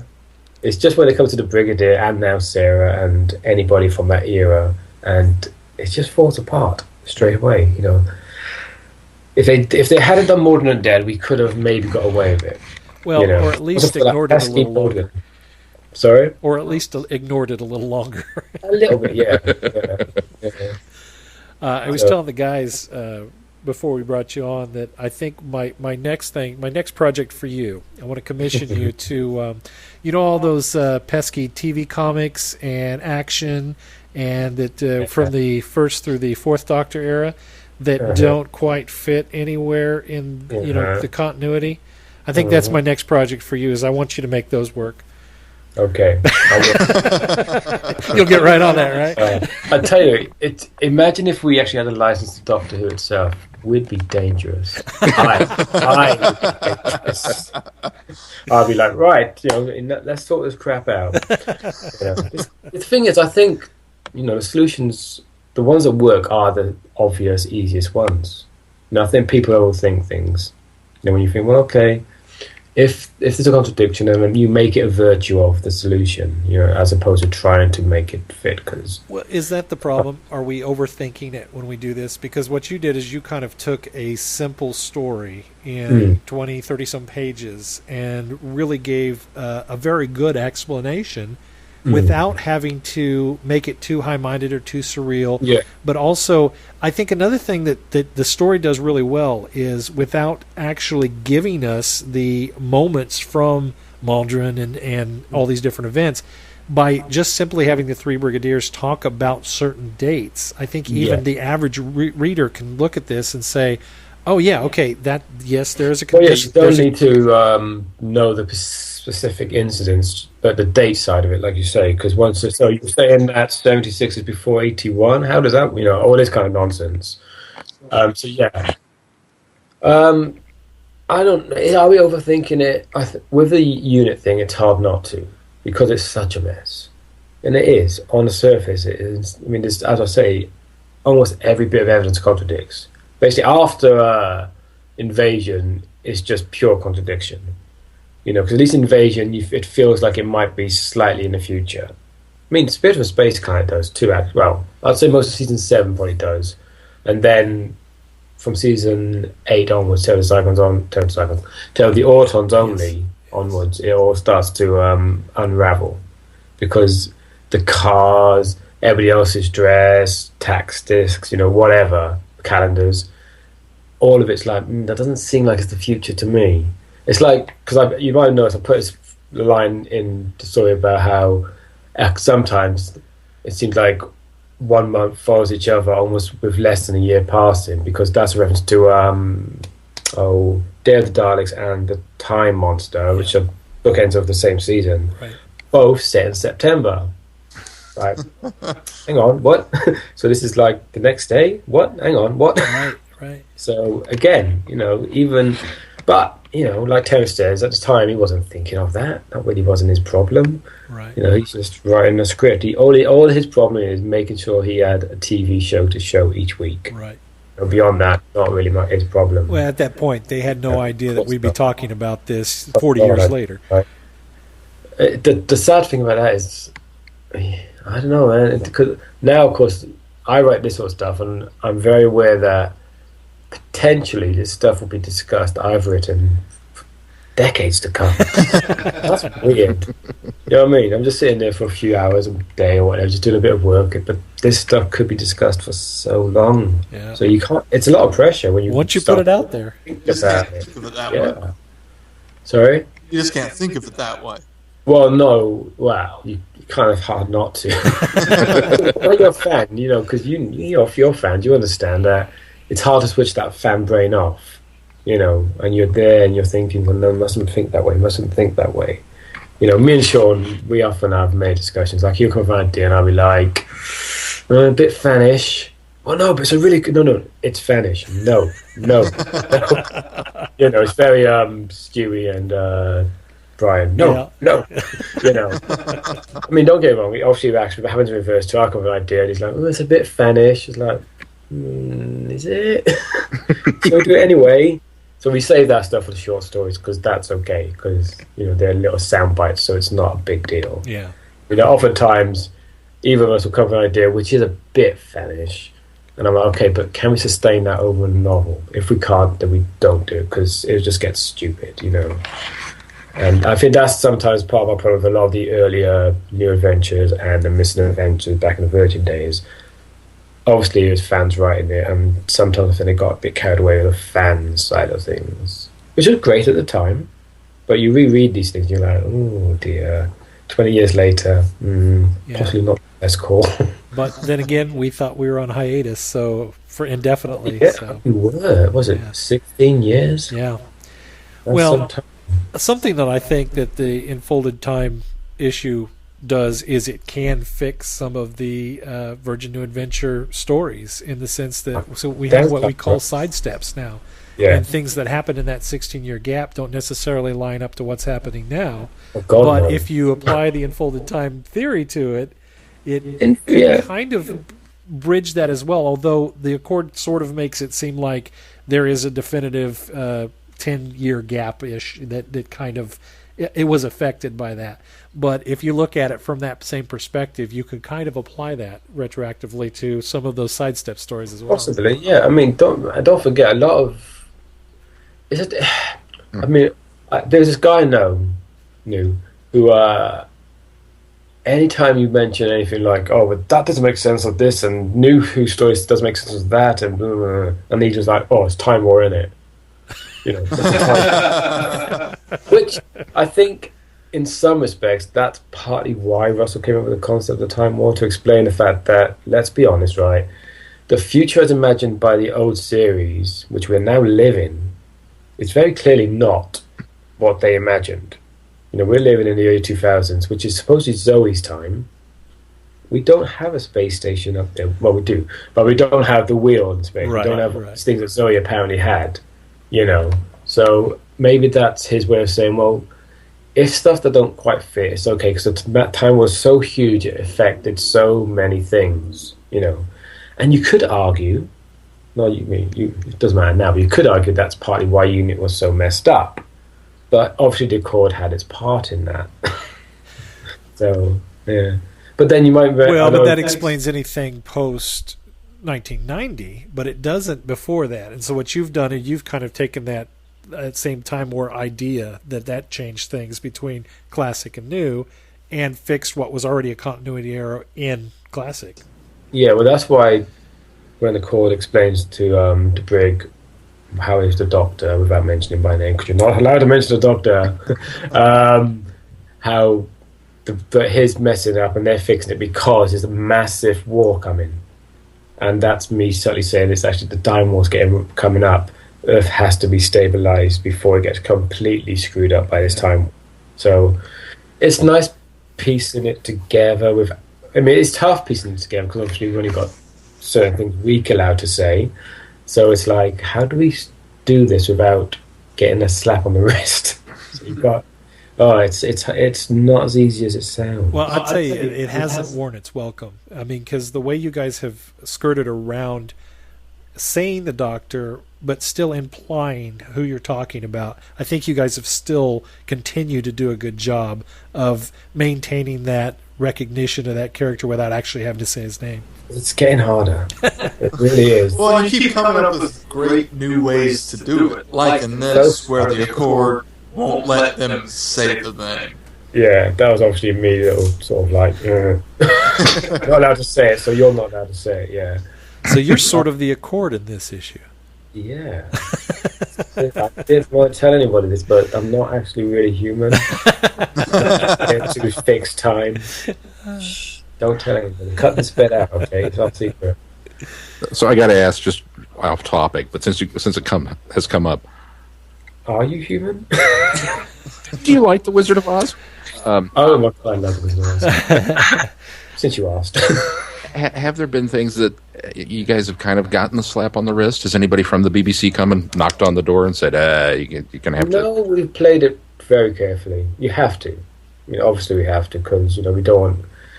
Because, we're all about respect at the end of the day. We can't... I mean, we're aware of what we can and can't do, but obviously we don't talk about it so much because it's irrelevant. But we are very aware.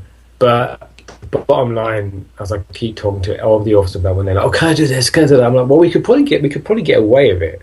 We could get away with probably more than people realise. But let's not do it because it's disrespecting the BBC, And it's more about respect than what can you get away with. You know what I mean? Because that's almost childish in the sense that, oh, can we get away? Let's do it because we can get away with it. He. Whereas it's like, well, let's not do it and be respectful instead. You know what I mean? Why? Because we don't want to get the wrath of the Beeb. Don't be silly. You know what I mean? Who'd want that? But no, it's respect. That's what it comes down to. If we respect what they're doing and respect them as a company and blah blah blah, then obviously it's going to pay off for everybody. And also, frankly, it gives us more of a challenge creatively to do it in a clever way than just doing the easy way. And I'd rather challenge myself and the other authors than just say, yeah, just do that. Yeah. And it's more fun for the readers too, because then it becomes much more, you're like, oh, that's quite smart. Because then you have to think, oh, how are they going to deal with that? As opposed to, oh, they're just going to do that. So I prefer creativity to the easy solution anyway. He says making it for the time being a very straightforward solution, really. So obviously, sometimes I contradict myself sometimes. I may be human after all.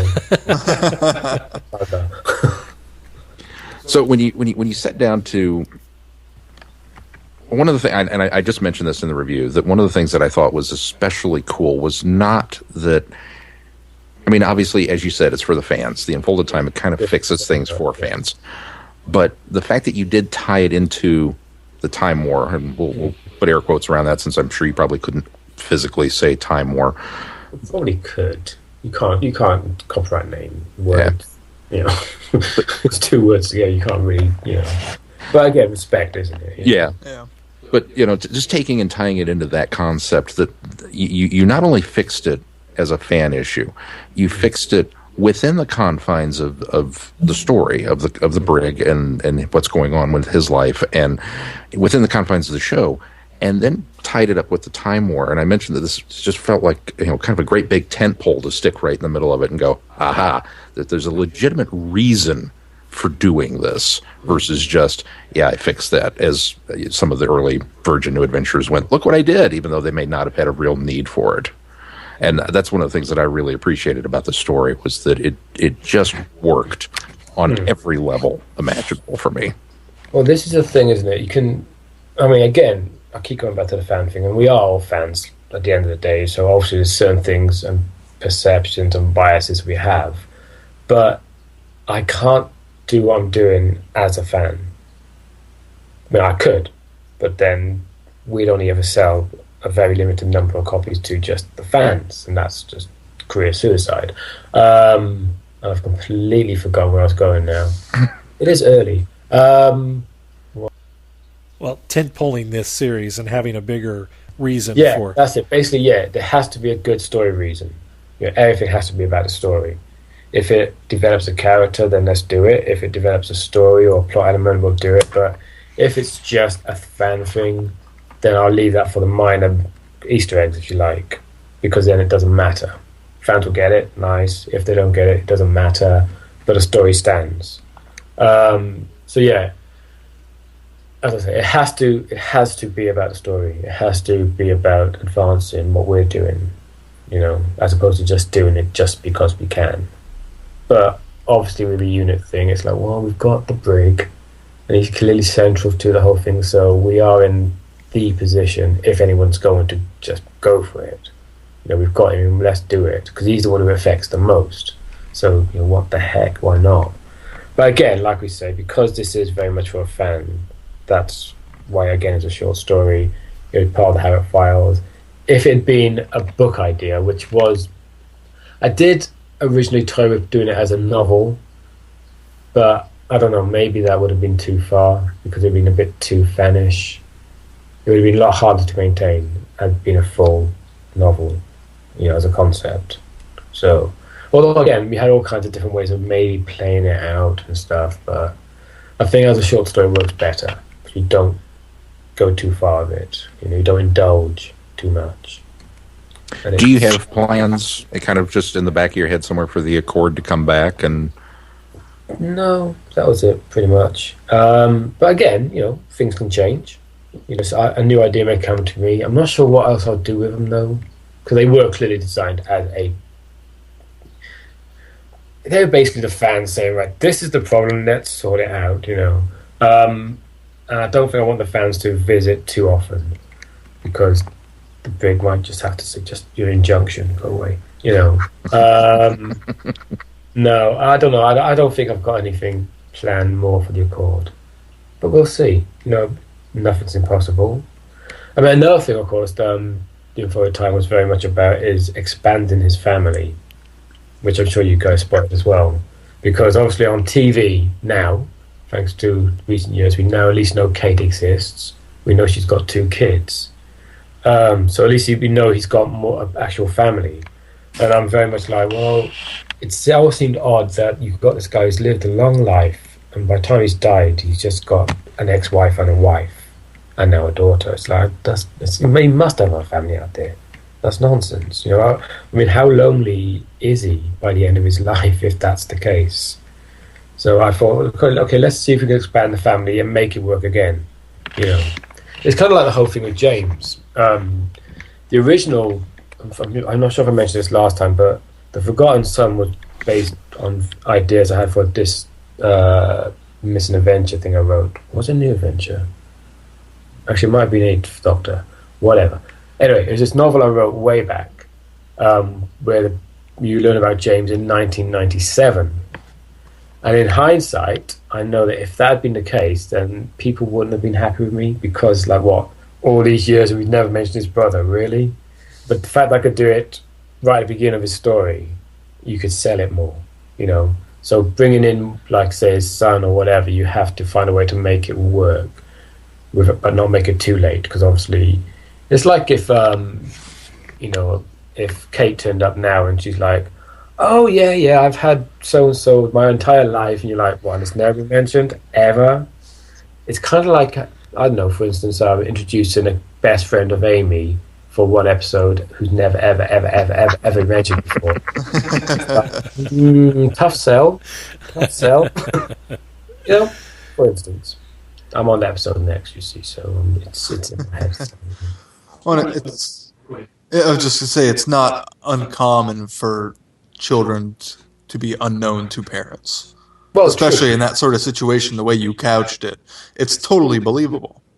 You think? I think so. Yeah?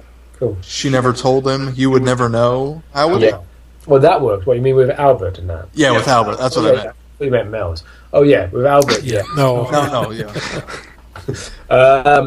yeah. Again, it's trying to find a way to make it, but it had to be early enough in his timeline for it to work later. Because if Albert turned up, say, for instance, when he's Sir Alistair and he's on his deathbed, then it'd be like, it's a harder sell, and also a bit of a cliche. But if you bring him in earlier, then you get a chance to build it up. So by the time Sir Alistair dies, he's had 20 years or whatever with a son. So you get to really develop something interesting. Plus, of course, the fun thing is, between Battlefield and the Sarah Jane Adventures, not counting the books and the audios, we've seen nothing of the Brigadier on TV. Right. So we've got literally 20 years of his life we know absolutely nothing about. And that's could be fun. So that's good for short stories and stuff. So we can always delve into bits and pieces here and there.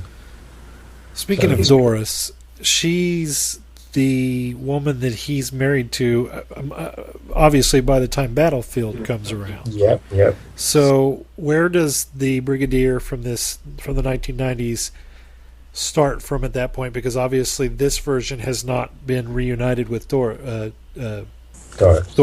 yet. In my head, until it's on paper, that's all it is. Again, it comes to, do I want to acknowledge the novels that have been before? If I do, then it's going to be sometime around 95, I believe. Because Downtime, as I recall, the book leads into him reuniting with Doris. And apparently, because Battlefield apparently is set in 97, according to Ben Aronovich. Actually, he wrote it, so if that's what he says, that's fine. So between Downtime and Battlefield, they meet again and get married. So this is... but, as I always say, we're not bound by everything that's already been released. Because if we were, it would limit us in same ways. And a lot of these books aren't available anyway. So would it make sense to be bound by stuff that majority of the new fandom will never ever read? No, because you lose readers, and that's just silly. Right. So in our timeline, there's nothing to say you can't meet her earlier, because on TV we don't know. As long as we don't contradict TV, then I'm not that bothered too much. If we respect the other material, then obviously we'll do our best to do so. But so if I take into account Downtime, apparently it's sometime between 95 and 97. Okay. It could happen. It works. It could happen. And you're the Downtime guy, right? Yeah, yes. Oh, yes. Well, I wasn't trying to trap you there.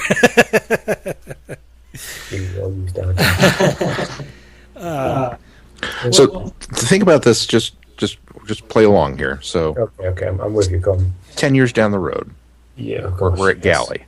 When we're all in our 50s, yes. Yeah, and we're at Gallifrey 1, and you've got, in the main ballroom, you've got 3,000 people, and we're bringing you out on stage.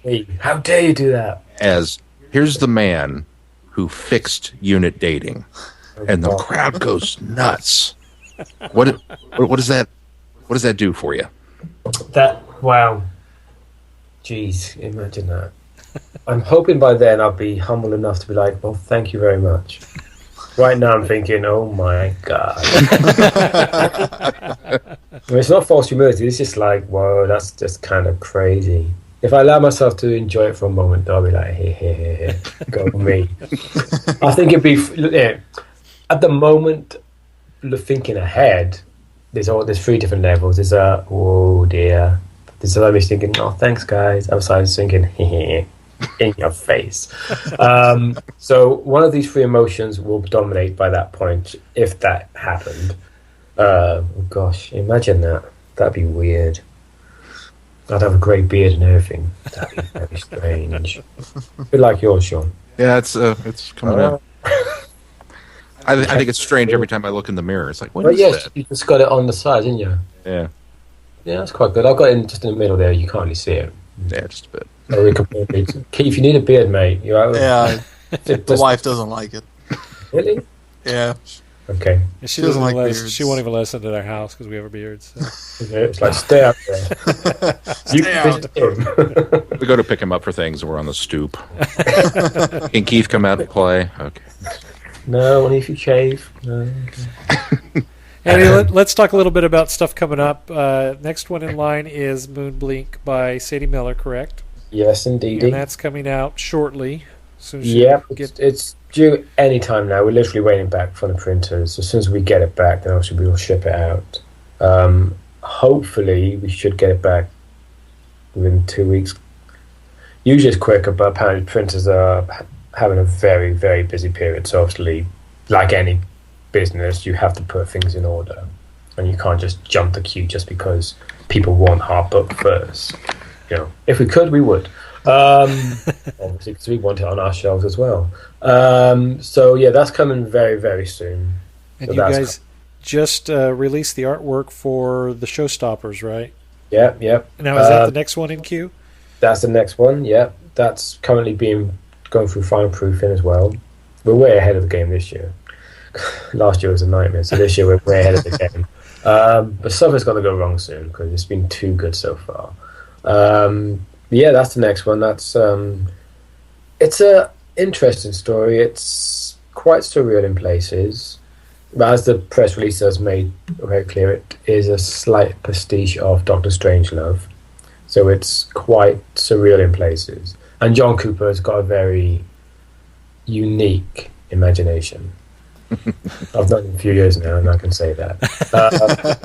It goes in some very fun places. He also introduces, which is very key, another one of our main cast, because we're building up our own cast of 4. The main, who will be in pretty much every book from next year.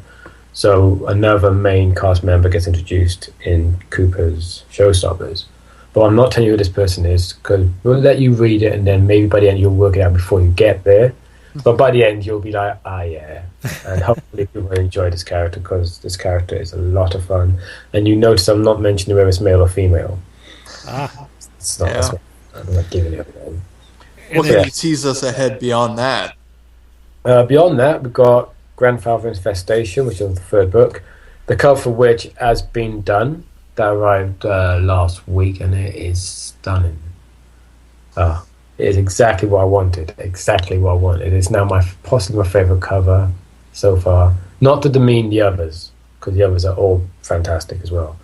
But personal favourite, you know, it's because it's exactly what I had in mind. So it's becoming like, yeah. I really, really like that cover. But again, like I say, you know, Richard done a great job on Showstoppers, is what we asked for. Adrian does wonderful work like with Moonblink, Schizoid Earth, and Dominator stuff. So, and then we got more stuff next end of this year, which we can't announce. Well, I could announce, but I'm not allowed to, so I better not. Which are all being written at the moment by, again, 3 people new to the range. So this year, literally, other than short stories, nobody who wrote for us last year is writing for us this year. It's all new people, which next year is more or less the same. So wow.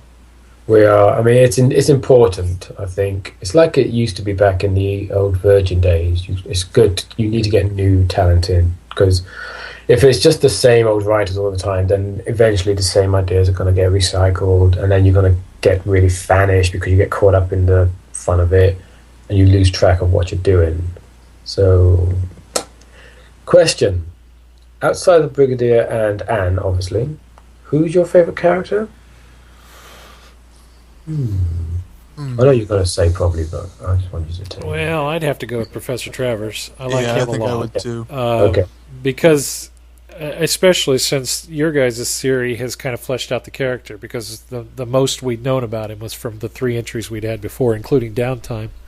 I also think Chorley's become a fast favorite of mine.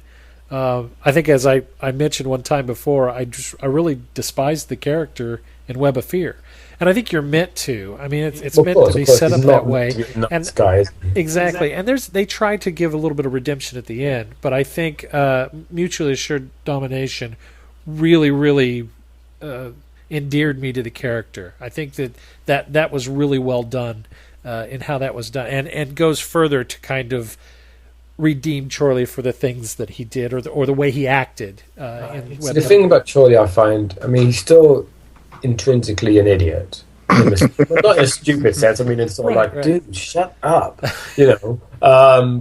but he's a journalist who's out for a story, and obviously he got carried away with the Web of Fear, and now, but because he's obviously pursuing this stuff a bit doggedly, he's digging himself deeper and deeper and deeper and deeper.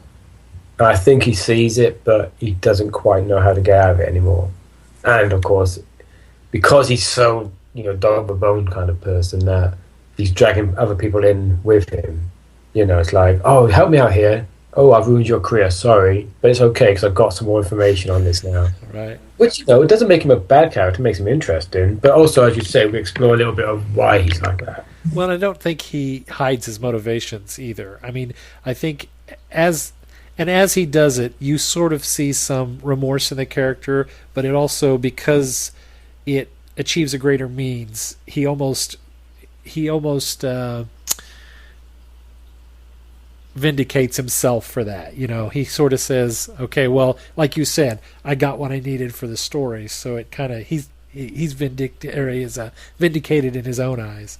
Yeah, in his own eyes, yeah, which is good because, again, good or bad people characters, as long as they're interesting, that's the key. I mean, as long as they're not characters you read or watch or whatever, and you just hate them because you're just not interested. But as long as they're interesting, then whether they're a nice person or not, you can still stick with them because you still want to know more of why they're like this, or how are they going to get out of it this time, or how much further are they going to get into it this time. So you can sort of like, you idiot. You should just shut up when you have the chance. But yeah, Chorley's a lot of fun. He's back. He's back in Showstoppers and in Grandfather Infestation to a lesser degree, and then he's not in it for a little while. Because again, you can only run the story of him pursuing a brigadier for so long before it gets a bit obviously and just like, okay, it's getting a bit contrived now. Right. And obviously we've got a long-term plan with it, so it has to be played slowly and not all the time. So yeah, but I like Chorley. But again, the good thing about Chorley is we've now got these subsidiary characters connected to him, like Larry Green, of course, who's very much like Chorley, but a nicer version of it. Yeah. As the Brigadier pointed out, he seems a much more together guy, and yeah, he looks very much like him. Curious. And I'm working on a novella actually that's going to explain, which originally was called When Harry Met Larry. That was the working title. It's never going to be that.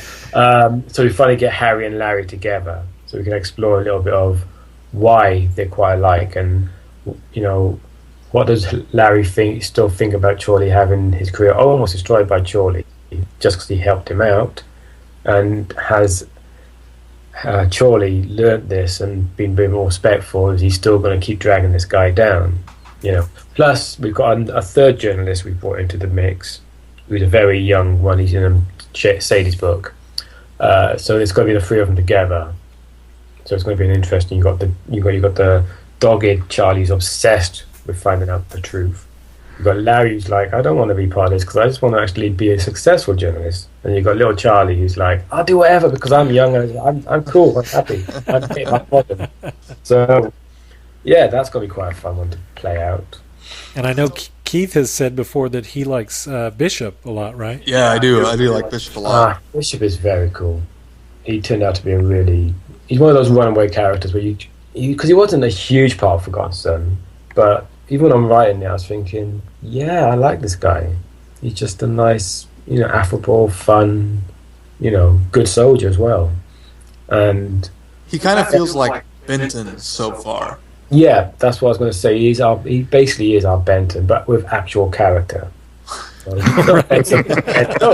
Benton, but you know, apart from a very few stories, it wasn't much character really. He had his little moments, but nothing, you know. But then that's pretty much indicative of TV back in the day, you know. Unless you're an actual lead character, you don't really get to know a great deal about them. You know, he was just the foil to the brig, and that's pretty much all he was, you know. But yeah, Bishop, I love Bishop. He's a fun character to write. And everybody, the good thing about Bishop I find is everybody who's writing for us seem to get him very quickly. So that's fun too. So I have a lot of plans for Bishop. I mean, for the time, didn't you? So you had a few hints of what happens between where we're at now and where we're gonna be at way down. Yeah. See, that was a tough one as well. When you write a story that's set, 20 years later or 10 years later, depending on how you look at it. It's like, how much can I give away without spoiling or locking us down to having to do it? So that was a very tough job. Like, I want to mention this because if I mention this now, then that has to happen. You know, if I don't mention it, then I can do what I want to do later. That was a tough one, especially with Bishop, because again, he's an unknown character in that sense. No one knows where he's going, except me. So that was fun. But yeah, I do like Bishop a lot. He's a lot of fun. So, I know we all have enjoyed Tom Dexter's short stories. When's he going to write a full-blown one? Well, we shall see. We shall see. Yeah, a lot of people will be asking about that. I'm not saying it's not happening, but we'll see. We'll see. Nothing's written down yet. Yeah, again, it's one of these things, isn't it? This is kind of why we do the short stories, is to test the ground with newer authors.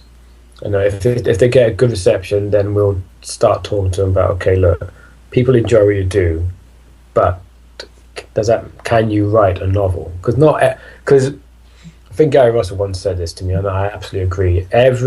Write a screenplay, short story, novel, comic, whatever, they're all very different disciplines. And just because you do one doesn't necessarily mean you can do them all, or it doesn't mean you can do more than one, or whatever. And some people are really good at short stories, but it doesn't necessarily mean they'll be good to be able to tell a story out over a novel, and vice versa. So we do our short stories, get new people involved, and if they get a lot of great reception, then we'll discuss and see if we can work out a long form book with them. You know, again, it might not be able to work out; they may just not have that discipline. But if they do, then obviously we'll pursue it because people want to read it, and that's good for everybody. So it may happen. He's certainly shown leanings towards that. So, you know, don't count it out yet. If it happens, then obviously you'll be like, I knew it. If it doesn't, say, oh, Andy, you do mislead us. That's fine too. Well, Andy, I think we're going to wrap up the conversation here so we don't go too long. And well, if you hang around, we're going to have you help us close out the show. But first of all, Sean, what are we going to come up on the schedule? Well, coming up next on the schedule, we have the Traveling the Vortex Book Club selection for the month of April, which is The Stone Rose by Jacqueline Rayner, and we will be giving our reviews of that next week's show. But before that happens, we'll be finishing up Friday Night Who next week at Friday at midnight. We are going to finish The Ambassadors of Death, which is the final three parts of that story. So 5, 6, and 7. All right. Is there anything else? Be sure to obviously visit some of our show links on the web page. We have some great sponsors up there, and if you're not supporting us on Patreon, please consider doing so. And if you are, we continue to thank you for doing so. Every bit of that money goes right back into this podcast and keeps it going, and keeps us able to get people like Andy on our show and chat with us about fun things going up. You get to hear new things that are coming out from that area as well. Is there anything else that we need to chat about before we turn this one loose, guys? I don't believe so. All right. Andy, thank you for joining us. Yeah, absolutely, Yeah, Andy. thank you. And if that's going to do it for this week, until next week, I'm Glenn. I'm Sean. I'm Keith. And I'm Andy. Cheers. Always want to do that. Thanks for joining us. Good night, everybody. Goodbye.